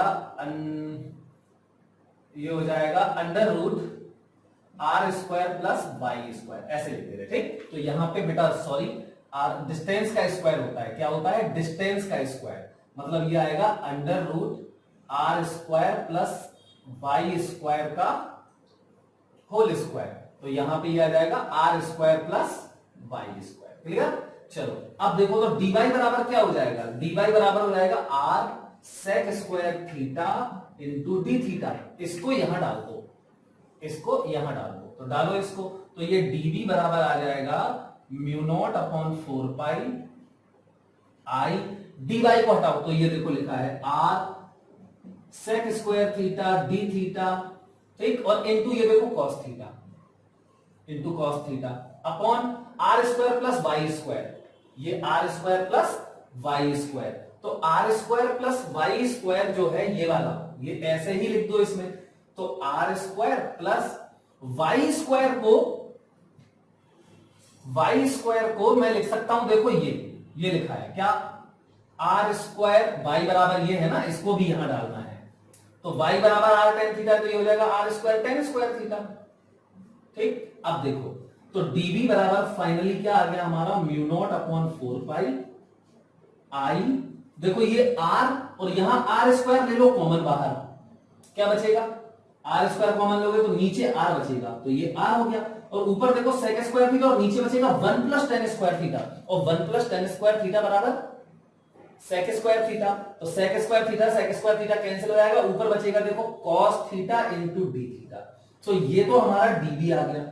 अब ये dv यहां पे जो आया है किसकी वजह से आया है, यहां पे जो dv निकाला मैंने इस dy की वजह से निकाला है, तो इसकी डायरेक्शन क्या होगी, अब मुझे देखना पड़ेगा क्या मैं इसको डायरेक्टली इंटीग्रेट कर सकता हूं, क्या कर सकता हूं, अगर जितने भी आइडियल बने सबका फील्ड यहां पे एक ही डायरेक्शन में हो। तो चलो पहले इस आइडियल का देखते हैं, तो इस आइडियल के लिए क्या करते हैं, मैंने बोला था थंब को कर लो करंट की डायरेक्शन में, तो ये हो, करंट इसमें ऊपर है तो थंब ये हो गया, फिंगर्स को कर दो पी की तरफ, तो ये फिंगर्स आ गई पी की तरफ, देखो थंब यहां, इनके बीच का एंगल कुछ भी हो सकता है, तो ये थंब हो गया करंट की डायरेक्शन में, और फिंगर्स इंडिकेट करेंगे इसकी तरफ। अब परपेंडिकुलर कहां है, इसके परपेंडिकुलर, तो इसके परपेंडिकुलर तो अंदर जाएगा, है ना, इसका परपेंडिकुलर तो ये होगा ना ऐसे, तो ये देखो थंब करंट की डायरेक्शन में, फिंगर पॉइंट की तरफ इंडिकेट कर रही है, मतलब इसकी तरफ, और इस पे परपेंडिकुलर तो अंदर जाएगा, तो ये अंदर का मतलब क्रॉस हो गया। ठीक, अब अगर मैं यहां पे एक आइडियल ले लूं,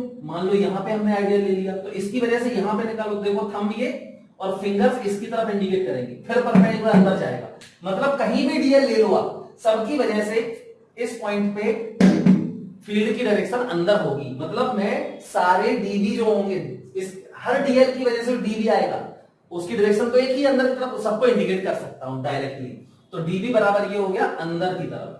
तो मैं क्या करूंगा, ये ध्यान रखना, ठीक है, लिमिट। अब मैं क्या करूं, खत्म हो गया क्वेश्चन, तो टोटल मैग्नेटिक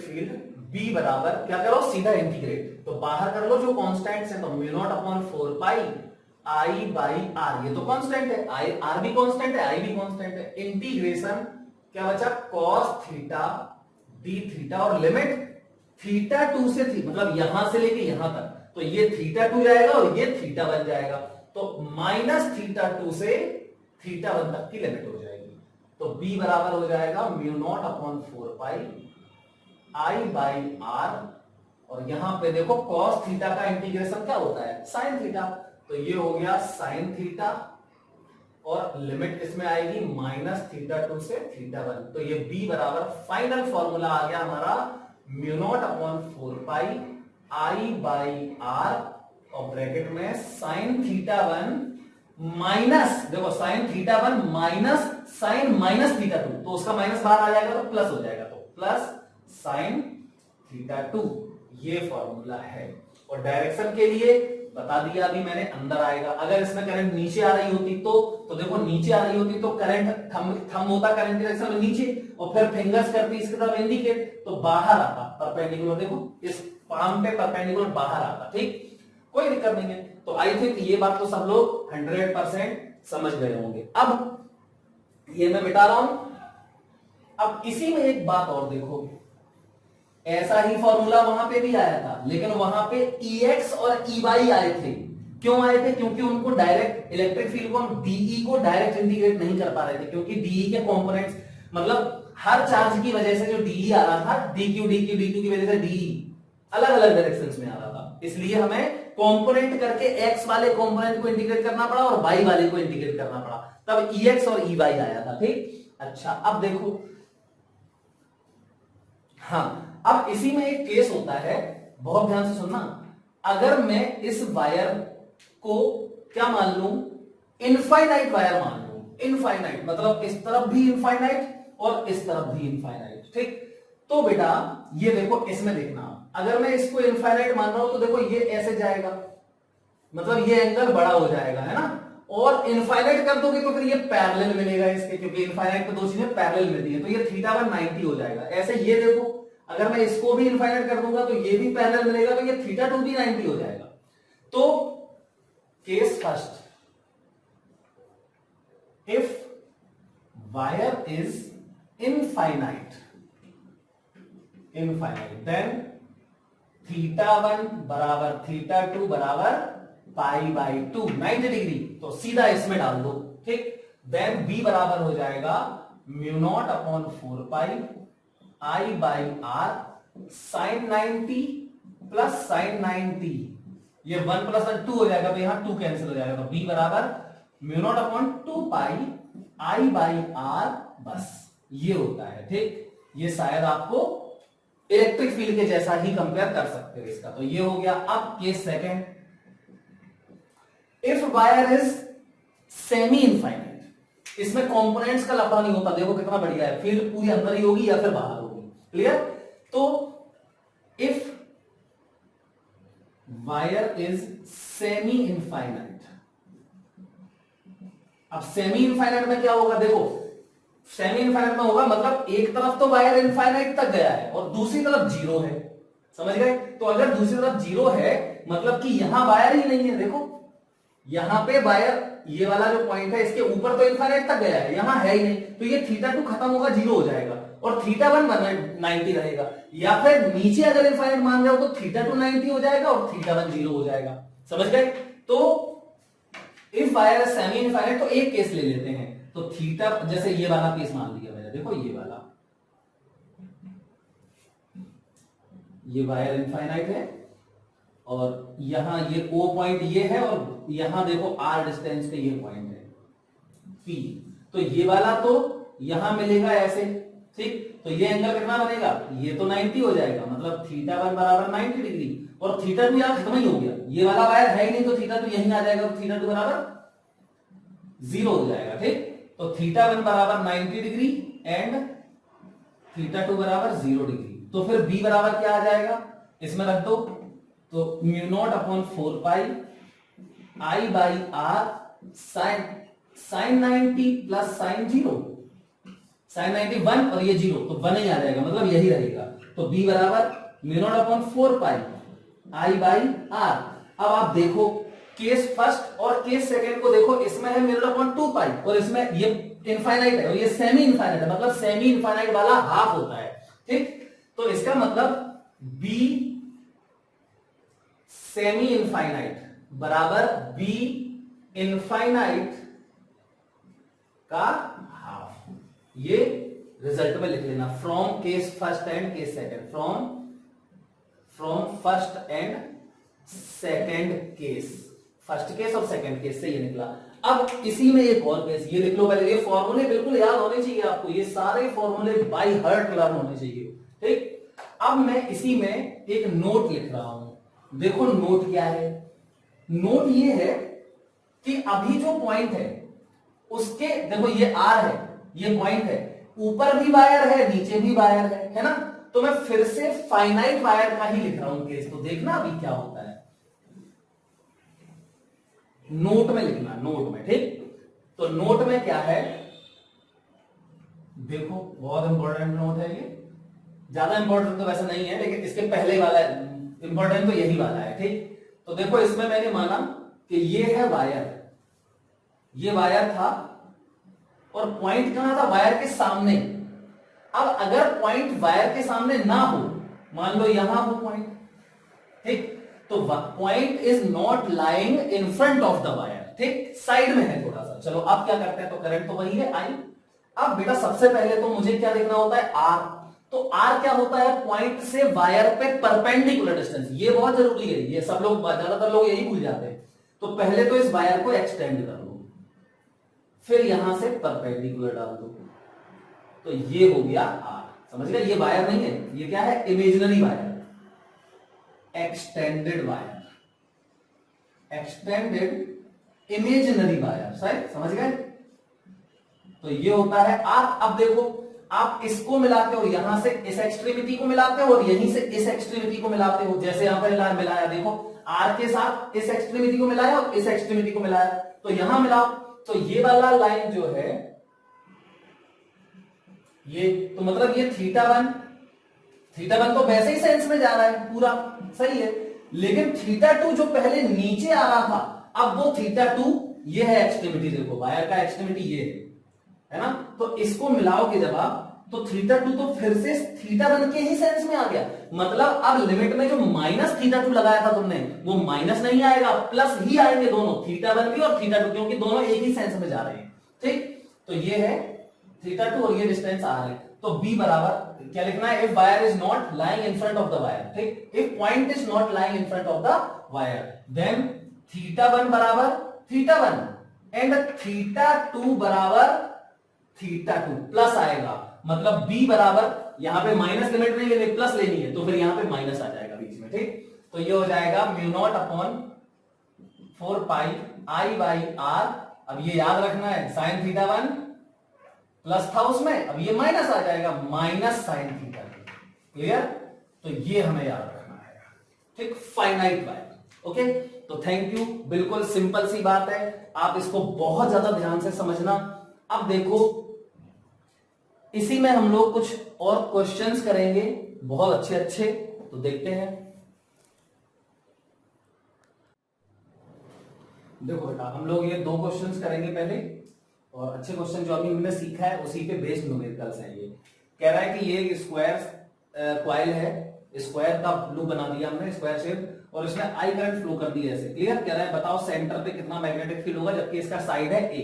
तो बिल्कुल सिंपल है, क्या है, ये देखो, ये वाला वायर यहां पे प्रोड्यूस करेगा, इसको लिख देते हैं पी क्यू आर एस। तो देखो ये पी एस यहां पे फील्ड प्रोड्यूस करेगा, पी क्यू फील्ड प्रोड्यूस करेगा, क्यू आर फील्ड प्रोड्यूस करेगा, एस आर फील्ड प्रोड्यूस करेगा, है ना। स्क्वायर है तो ये 90 डिग्री होगा, सबको पता होना चाहिए। तो ये सब 90 90 90 होंगे, स्क्वायर के डायगोनल 90 डिग्री पे इंटरसेक्ट करते हैं। तो सबसे पहले मैं इस वाले वायर की वजह से फील्ड निकालूंगा, ठीक। पहले एक काम करते हैं, अच्छा पहले ये वाला वायर जो है इसकी वजह से फील्ड यहां पे होगी कहां, डायरेक्शन निकालते हैं। तो क्या करते हैं, राइट हैंड स्ट्रेच कर लो, थंब को करंट की डायरेक्शन में कर दो, ये कर दिया, और फिंगर्स को उस पॉइंट की तरफ इंडिकेट कर दो जिस पॉइंट पर मैग्नेटिक फील्ड की डायरेक्शन निकालनी है। तो ये पॉइंट देखो यहां इसकी तरफ इंडिकेट कर रहा है फिंगर्स। अब परपेंडिकुलर टू द पाम कहां जाएगा, अंदर, ठीक। तो यहां इसकी वजह से फील्ड होगी अंदर। चलो अच्छा, इस वाले की वजह से निकालो, तो इसमें फिर वही थंब ऐसे स्ट्रेच करो, थंब को करो करंट की डायरेक्शन में, फिंगर्स करेंगे इस पॉइंट की तरफ इंडिकेट, देखो करना ही है सब, और परपेंडिकुलर टू द पाम कहां होगा, अंदर। ऐसे इसकी वजह से देखो, ये अंदर, इसकी वजह से देखो, करके देख लेना, ये भी कहां, अंदर ही आएगा इसकी वजह से। मतलब चारों का फील्ड ऐड होगा और चारों का फील्ड सेम भी होगा क्योंकि ये स्क्वायर है। तो चलो इस वाले वायर की वजह से यहां पे फील्ड निकाल लेते हैं। तो यहां देखना, ये ए है, और इसके सेंटर से ये देखो ये पॉइंट है कौन सा, ओ। इस वाले की वजह से निकालते हैं, 4 का मल्टीप्लाई कर देंगे उसमें।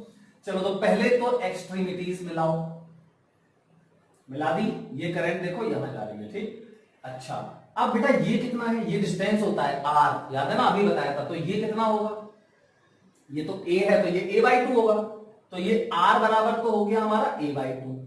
अब ये एंगल पता होने चाहिए हमें, तो यार ये 90 है तो आधा आधा हो जाएगा, 41 45 45, तो θ1 और ये कितना होता है θ2, तो θ1 बराबर θ2 बराबर 45 और r बराबर a/2।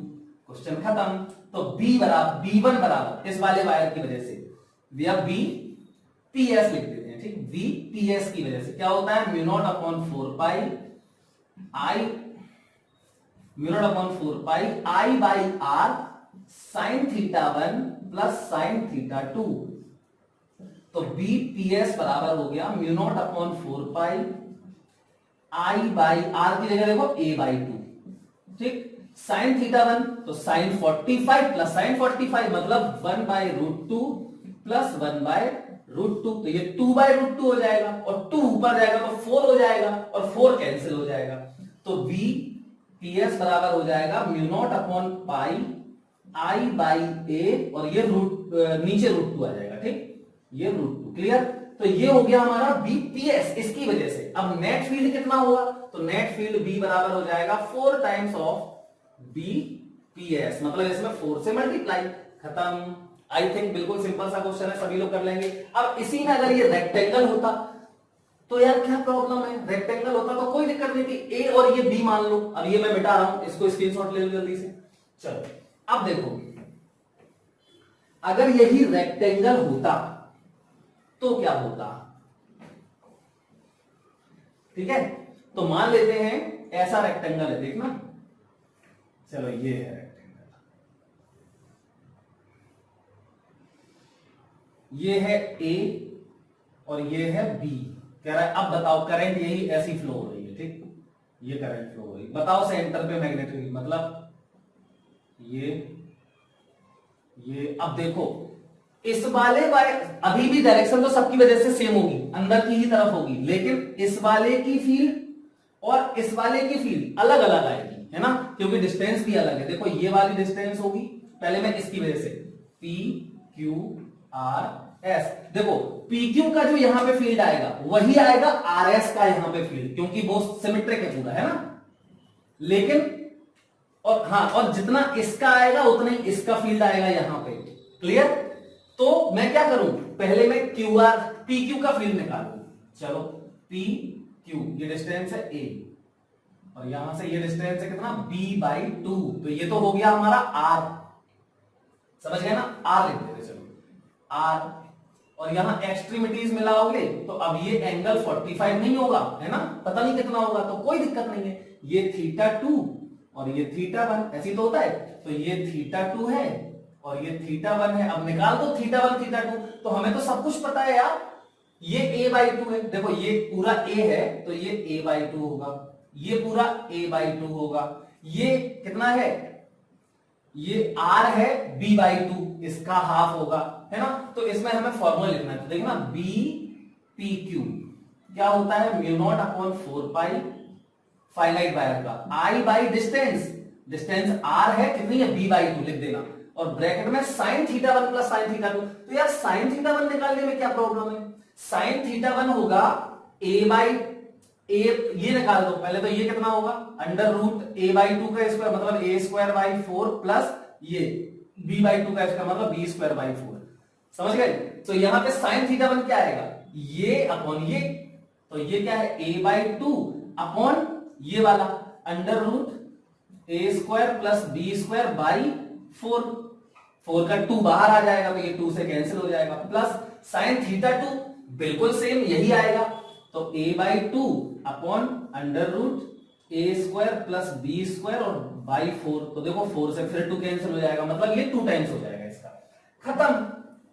तो इसकी फील्ड आ गई, उतनी ही फील्ड इसकी होगी यहां पे।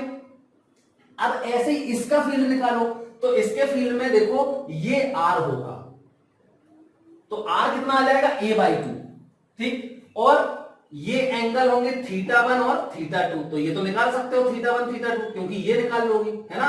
तो बिल्कुल ऐसे इसको करना है, मतलब टोटल फील्ड कैसे निकालोगे, 2 टाइम्स इसकी फील्ड प्लस 2 टाइम्स इसकी फील्ड, क्लियर। और डायरेक्शन सबकी सेम है इसलिए मैंने ऐड कर दिया। तो आई होप ये वाला क्वेश्चन भी आप लोग समझ गए होंगे, मैं इसको भी मिटा रहा हूं। अब देखो, मान लो हमसे कहे कि ये वायर है, इस टाइप से वायर है, देखो यहां पे ये इनफाइनाइट तक गया है, ये इनफाइनाइट तक गया है, आई करंट फ्लो रही है ऐसे, ये सेमी सर्कुलर आर्क बना दिया यहां पे, ये कह रहा है कि बताओ इस O पे फील्ड कितना होगा। तो O पे फील्ड में क्या प्रॉब्लम है, पहले तो इस वाले वायर की वजह से फील्ड फिर इस वाले वायर की वजह से फील्ड लिख दो और इस सेमी सर्कुलर की वजह से फील्ड लिख दो, खत्म क्वेश्चन, है ना। तो चलो इसकी वजह से मैं फील्ड मानूंगा 1, इसकी वजह से मानूंगा यहाँ पे 2 मान लेते हैं इसको, और इस पार्ट को मान लेते हैं 3। तो पहले V1, तो इस वाले पार्ट की वजह से यहां पे फील्ड, तो देखो इसका डायग्राम बनाते हैं पहले, ठीक। चलो अब यहां पे ये पॉइंट है, देखो तो ये हो गया तुम्हारा, करंट जा रही है ऐसे। अच्छा पहले फील्ड जो भी आएगा, इसका फील्ड, इसका फील्ड, इसका फील्ड, वो ऐड होंगे या सब्ट्रैक्ट होंगे ये देखते हैं। चलो पहले इसकी वजह से फील्ड बताओ यहां पे। तो क्या करते हैं, करंट की डायरेक्शन में थंब और फिंगर्स करती हैं इस पॉइंट की तरफ इंडिकेट, देखो ये करंट ऐसी, और फिंगर्स कर देंगे इस पॉइंट की तरफ इंडिकेट, अब परपेंडिकुलर टू कौन, कहां जाएगा, अंदर, तो यहां फील्ड अंदर होगी। चलो इसकी वजह से बताओ, आर्क की वजह से, तो क्या दिक्कत है, करंट देखो ये जा रही है, तो करंट ये हो गई, और फिंगर ऐसे इंडिकेट करेंगे इसकी तरफ, परपेंडिकुलर अंदर जाएगा, मतलब इसकी वजह से फील्ड अंदर। इसकी वजह से बताओ तो करंट ये हो गई, और फिंगर देखो यहां जा रही है पॉइंट की तरफ, और परपेंडिकुलर डालो तो अंदर जाएगा, यहां से पाम से तो अंदर, मतलब तीनों का फील्ड ऐड होने वाला है। तो आई होप ये बात आप सभी लोग जरूर समझे होंगे। अब देखो निकालते हैं बात इसकी फील्ड, तो इसकी फील्ड कितनी आएगी, तो ये डिस्टेंस कितनी है, पहले तो r है, और हम इसको क्या बोलते, देखो वायर से परपेंडिकुलर डिस्टेंस, तो इसको हम स्मॉल r बोलते हैं, लेकिन वो कोइंसिडेंटली कैपिटल R के बराबर है। अच्छा अब ये तो सेमी इनफाइनाइट वायर हो गया यार, ये करंट है I, ये 1 पार्ट सेमी इनफाइनाइट वायर हो गया, तो हमें तो पता है सेमी इनफाइनाइट का V1 बराबर क्या होता है, mu naught upon 4 pi I by R। ये ध्यान होना चाहिए आपको, क्योंकि थीटा 290 है और थीटा 1 0 है, इसमें समझ गए, वो केस है सेकंड केस। तो ये हो गया V1, कहां, अंदर की तरफ, देखो अंदर की तरफ, क्लियर। चलो ये हो गया खत्म, इसका आ गया। अब इसका बताओ, तो इसका बिल्कुल सेम आएगा, तो B2, अरे इस वाले B3 सॉरी, B3 भी यही आएगा और वो भी अंदर की ही तरफ आएगा।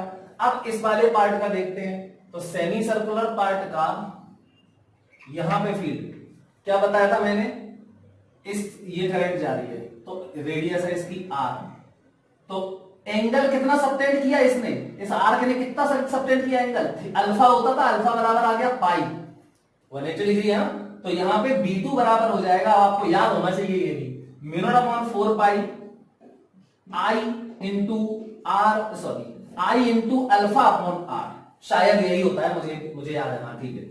B2 बराबर mu naught upon 4 pi I, तो I है, अल्फा की वैल्यू पाई है, और अपॉन R की वैल्यू तो R है रेडियस, तो देखो पाई से ये पाई खत्म हो गया, तो B2 बराबर आ गया mu not I upon 4R, ये भी कहां, अंदर की तरफ। अब net field B1 plus B2 plus B3, clear, B1 plus B2 plus B3, खत्म, कहां, अंदर की तरफ। तो आई होप ये वाली बात भी आप लोग जरूर समझ गए होंगे। अब मैं एक और क्वेश्चन करवा रहा हूं आपको, देखो अभी तक सर्कुलर लूप लिया था हमने,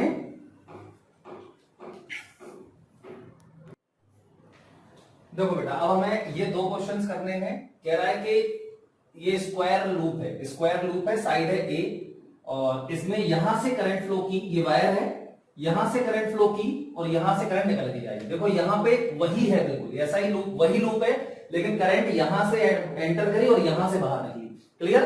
तो कह रहा है बताओ सेंटर पे कितना मैग्नेटिक फील्ड होगा। ये काफी अच्छा क्वेश्चन है, इंपॉर्टेंट क्वेश्चन है। देखो अब सबसे पहले तो ये देखो कि ये जो वायर है, ये वाले वायर की वजह से यहां पे फील्ड कितनी होगी। तो देखो ये वायर को आगे एक्सटेंड करोगे ना,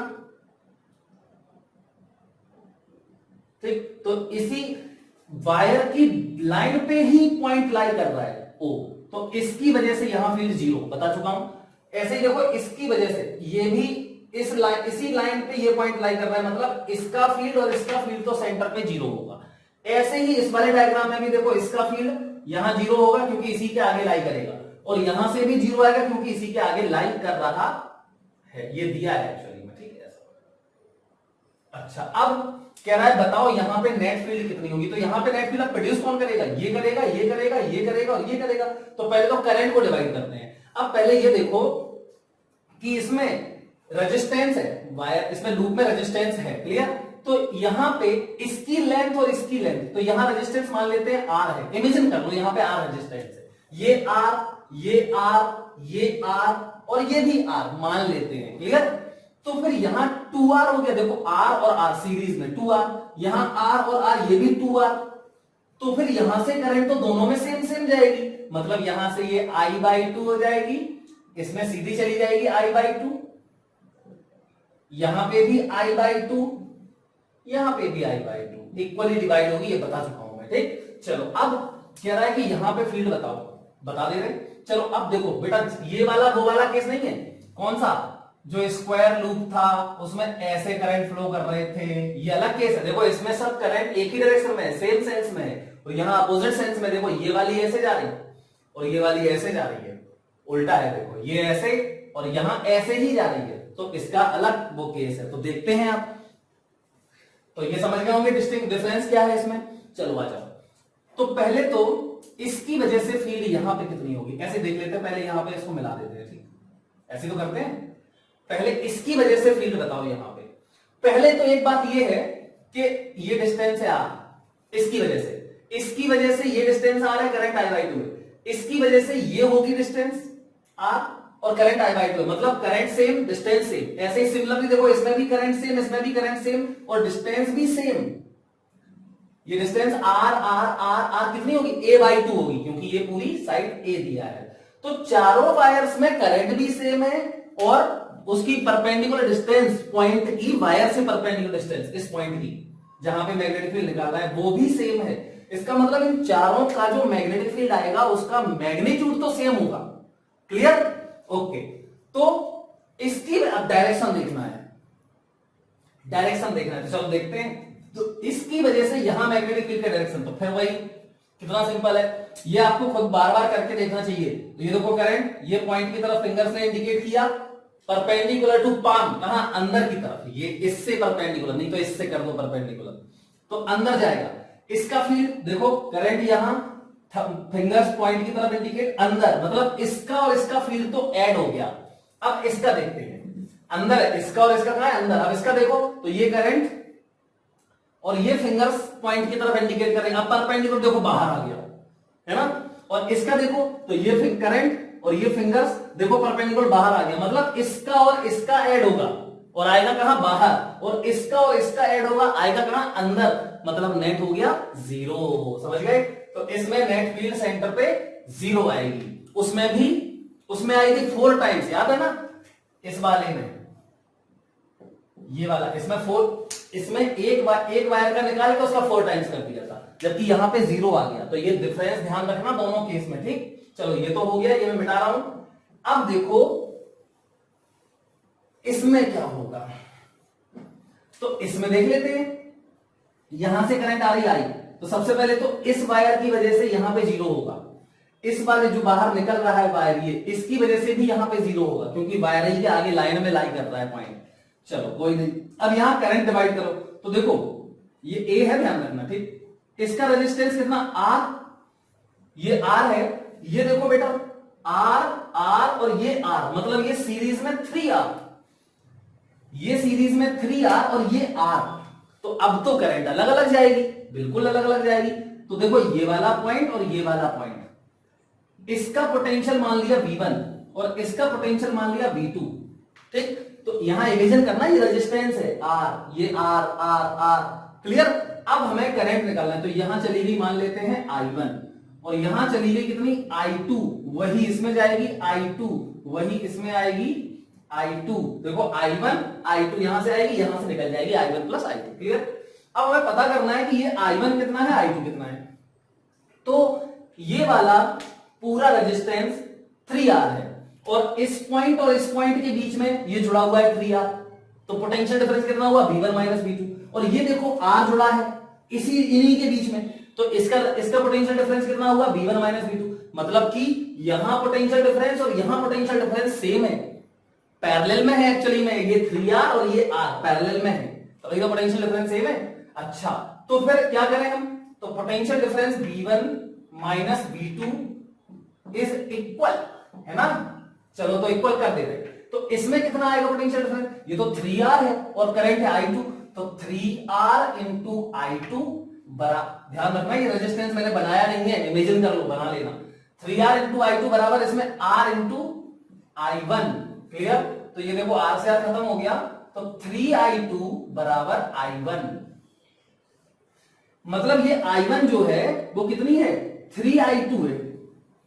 क्लियर? चलो अब देखते हैं, खत्म हो गया क्वेश्चन। अब समझो इसको, ये समझ में आ गया। अब बेटा मैं क्या कर रहा हूं देखना बहुत ध्यान से, इसका फील्ड और इसका फील्ड इस यहां पर ऐड होगा। देखो कहां आएगा डायरेक्शन, फिर वही थंब, ये थंब, ये पॉइंट इसकी तरफ इंडिकेट कर रही अंदर। इसका देखो ये थंब, ये पॉइंट इंडिकेट कर रही अंदर। इसका देखो ये थंब करंट की डायरेक्शन में, पॉइंट यहां इंडिकेट कर रहा है अंदर परपेंडिकुलर। तो तीनों का ऐड हो जाएगा, ठीक। अच्छा, और इसका क्या होगा, तो देखो इसके लिए देखते, इन तीनों का तो अंदर आ गया। इसका देखो तो ये थंब बता रहा है करंट की डायरेक्शन, ये पॉइंट कर रहा है पॉइंट की तरफ, ये फिंगर से देखो बाहर की तरफ आ रहा है। मतलब इन तीनों का ऐड हो जाएगा। और दूसरी बात, इन तीनों का सेम भी होगा यार। क्या डिफरेंस है, जो इसका होगा वही इसका होगा, वही इसका होगा, सिमेट्रिक है बिल्कुल। क्यों? चलो अच्छा इसका निकाल के देखते हैं, ठीक। तो ए बी सी डी, तो मैं ए बी का निकाल के बता रहा हूं। देखो ये है ए और ये है बी, और ये है ए, साइड ए है, और यहां पे ये पॉइंट है, तो ये कौन सा है, ओ। और इसको मिलाओगे अगर एक्सट्रीमिटीज को, तो ये 45 और ये 45 बनेगा। थीटा टू बराबर 45 डिग्री, और ये थीटा 1 बराबर भी 45 डिग्री, ठीक। समझ गए ना? चलो अब देखो थीटा मान ले रहे, फिर हम इसको 45 थीटा लिख दे रहे, सबको थीटा मान ले रहे। अरे सभी थीटा होंगे यार, इसको मिलाओगे ये थीटा, इसको मिलाओगे ये थीटा 45 ही होंगे ना सब। इसको मिलाओगे ये थीटा, इसको मिलाओगे ये थीटा, सब सेम होंगे। चलो तो मैं थीटा लिख देता हूं, तो इसमें करेक्ट ये है, तो इसकी वजह से बी ए बी बराबर, बोलो तो mu naught upon 4 pi I by distance, ये डिस्टेंस आर है, तो आर की जगह पे देखो ये ए बाई टू, और ब्रैकेट में sine theta plus sine theta, ठीक। तो इसका आ जाएगा, लिख देता हूं, अच्छा sine theta plus sine theta, तो ये हो जाएगा 2 साइन थीटा। तो बी ए बी बराबर हो गया म्यू नॉट अपॉन 4 पाई, आई कितना है, आई है I2, तो यहां पे मैं लिख दे रहा हूं I2। क्लियर? तो ये I2 अपॉन ए, और ये देखो 2 ऊपर जाएगा, ये हो गया 2, और ब्रैकेट में 2 साइन थीटा, तो ये 4 हो जाएगा, ठीक। तो यहां पे मैं लिख दे रहा हूं 4 साइन थीटा, या रहने दो 2 साइन थीटा लिख दिया, और ये लिख दिया मैंने बेटा ये आर भी मैं आर ही लिख रहा हूं, ये आर है, a बाई 2 है, लेकिन मैं आर लिख रहा हूं, समझ गया ना? मैं नहीं चेंज कर रहा हूं किसी को भी। चलो अब देखो, तो ये हो गया। अब इसका फील्ड और इसका फील्ड, तो नेट फील्ड मतलब B A B plus B B C plus B C D, A B B C C D, ये तो तीनों ऐड होंगे। ये कितना आएगा, तो यही आएगा, ए बी भी यही है, बी सी भी यही है, सी डी भी यही है, तो मतलब 3 का मल्टीप्लाई कर दो, तो 3 times mu naught upon 4 pi I2 by R, और ब्रैकेट में 2 साइन थीटा भी सब में ही आने वाला है, मतलब 3 टाइम्स हो गया। अब देखो 3 ये अंदर ले जाओ तो 3i2 हो जाएगा, समझ गए? चलो बाद में बताते हैं। अब आ जाओ इसमें, क्योंकि ये देखो 3i2 है, समझ गए ना? तो इन तीनों की वजह से जो फील्ड आया है वो ये है। अब हम निकालते हैं एडी की वजह से फील्ड, तो बी एडी बराबर म्यू नॉट अपॉन 4 पाई, ये तो रहना ही है ना यार, म्यू नॉट अपॉन 4 पाई, एक ही बार है, mu naught upon 4 pi I by distance कितनी है, आर, ए बाई टू, सब में आर है, इसलिए मैंने आर लिख दिया, ये आर हो गया, और यहां पे आ जाएगा 2 साइन थीटा, इसमें भी वही रहेगा, तो 2, ये करंट कौन सी है लेकिन I1, तो 2 साइन थीटा। अब देखो बेटा, क्या मैं I1 की जगह पे लिख सकता हूं 3i2, ये I1 है, क्या मैं I1 की जगह पे लिख सकता हूं 3i2? लिख सकता हूं। अच्छा, ये वाली जो फील्ड आई है, ये डायरेक्शन क्या है इसकी, देखो फिर वही अंदर, ये अंदर, और इसका फील्ड बाहर, मतलब ये तो है क्रॉस और ये वाला है डॉट, और I1 की जगह पे मैं लिख सकता हूं, ये देखो 3i2, यहां पे I1 की जगह 3i2, तो ये और ये तो सेम हो गया, ये पूरा इस अकेले के बराबर हो गया, मतलब नेट फील्ड, तो बी नेट बराबर सबको जोड़ोगे तो 0 आएगा, क्योंकि ये तीनों तो ऐड होंगे और ये माइनस होगा, सब्ट्रैक्ट होगा, क्योंकि ये उल्टी डायरेक्शन में है। क्लियर? तो इस तरीके से ये 0 फील्ड आ जाएगा। देखो बेटा, ये क्वेश्चन है, मैंने क्वेश्चन पूरा सॉल्व कर दिया है, लेकिन आप लोग देखना मत इसको, बिना देखे सॉल्व करना पहले। तो क्वेश्चन क्या है वो मैं बता देता हूं। देखो, ये एक करंट कैरिंग लूप है, जिसमें यहां से देखो, इस पॉइंट से यहां से ऐसे करंट एंटर करा रहे हैं और यहां से करंट बाहर निकलते हैं। ठीक, तो लूप दो पार्ट में डिवाइड हो गया है। यहां पे देखो, ये PQ और एक PSQ, और ये वाला एंगल दिया है अल्फा। क्या कह रहा है? ये एंगल अल्फा है, और इस वायर के यूनिट लेंथ का रेजिस्टेंस R है। देखो ये लिखा है, resistance per unit length lambda है, लैम्डा है, और find magnetic field at centre O। Centre O पे कह रहा है मैग्नेटिक फील्ड बता दो, जबकि यहां से करंट I आ रही है, और यहां देखो डिवाइड होगी I2 I1, यहां से I2 आएगी, ये I1 जाएगी, यहां पे मिल जाएगी I1 प्लस I2, यहां से निकल जाएगी। अब देखो, ये वाला वायर और ये वाला वायर तो सेंटर में फील्ड प्रोड्यूस करेगा नहीं, क्योंकि इसी की लाइन में लाई करता है, तो ये वाला आर्क करेगा और ये वाला आर्क यहां फील्ड प्रोड्यूस करेगा। तो मैंने पूरा लिखा हुआ है कि इसमें करंट का रेशियो क्या आएगा, I1 और I2 कितने होंगे। तो इसका रेजिस्टेंस लिखा मैंने, फिर इसका रेजिस्टेंस लिखा, और ये दोनों ही दो ही गिवन पॉइंट्स के अक्रॉस जुड़े हैं, तो पोटेंशियल डिफरेंस इसका और इसका सेम हो जाएगा। यहां कितना होगा? Vp माइनस BQ, और यहां कितना होगा? Vp minus BQ। तो पोटेंशियल डिफरेंस सेम करके मैंने करंट का रेशियो निकाला, और फिर इसका मैग्नेटिक फील्ड निकाला, इसका मैग्नेटिक फील्ड निकाला, उनका डायरेक्शन देखा, अलग अलग थे तो सब्ट्रैक्ट, ऑपोजिट थे तो सब्ट्रैक्ट कर दिया, देखा कि नेट फील्ड 0 आ रहा है। समझ गए? तो ये आपको पूरा क्वेश्चन सॉल्व करना है डिटेल्ड, बिल्कुल बढ़िया तरीके से, मजा आ जाएगा अगर तुमने सॉल्व कर लिया तो, और नहीं आए तो इससे हिंट ले सकते हो। ठीक है?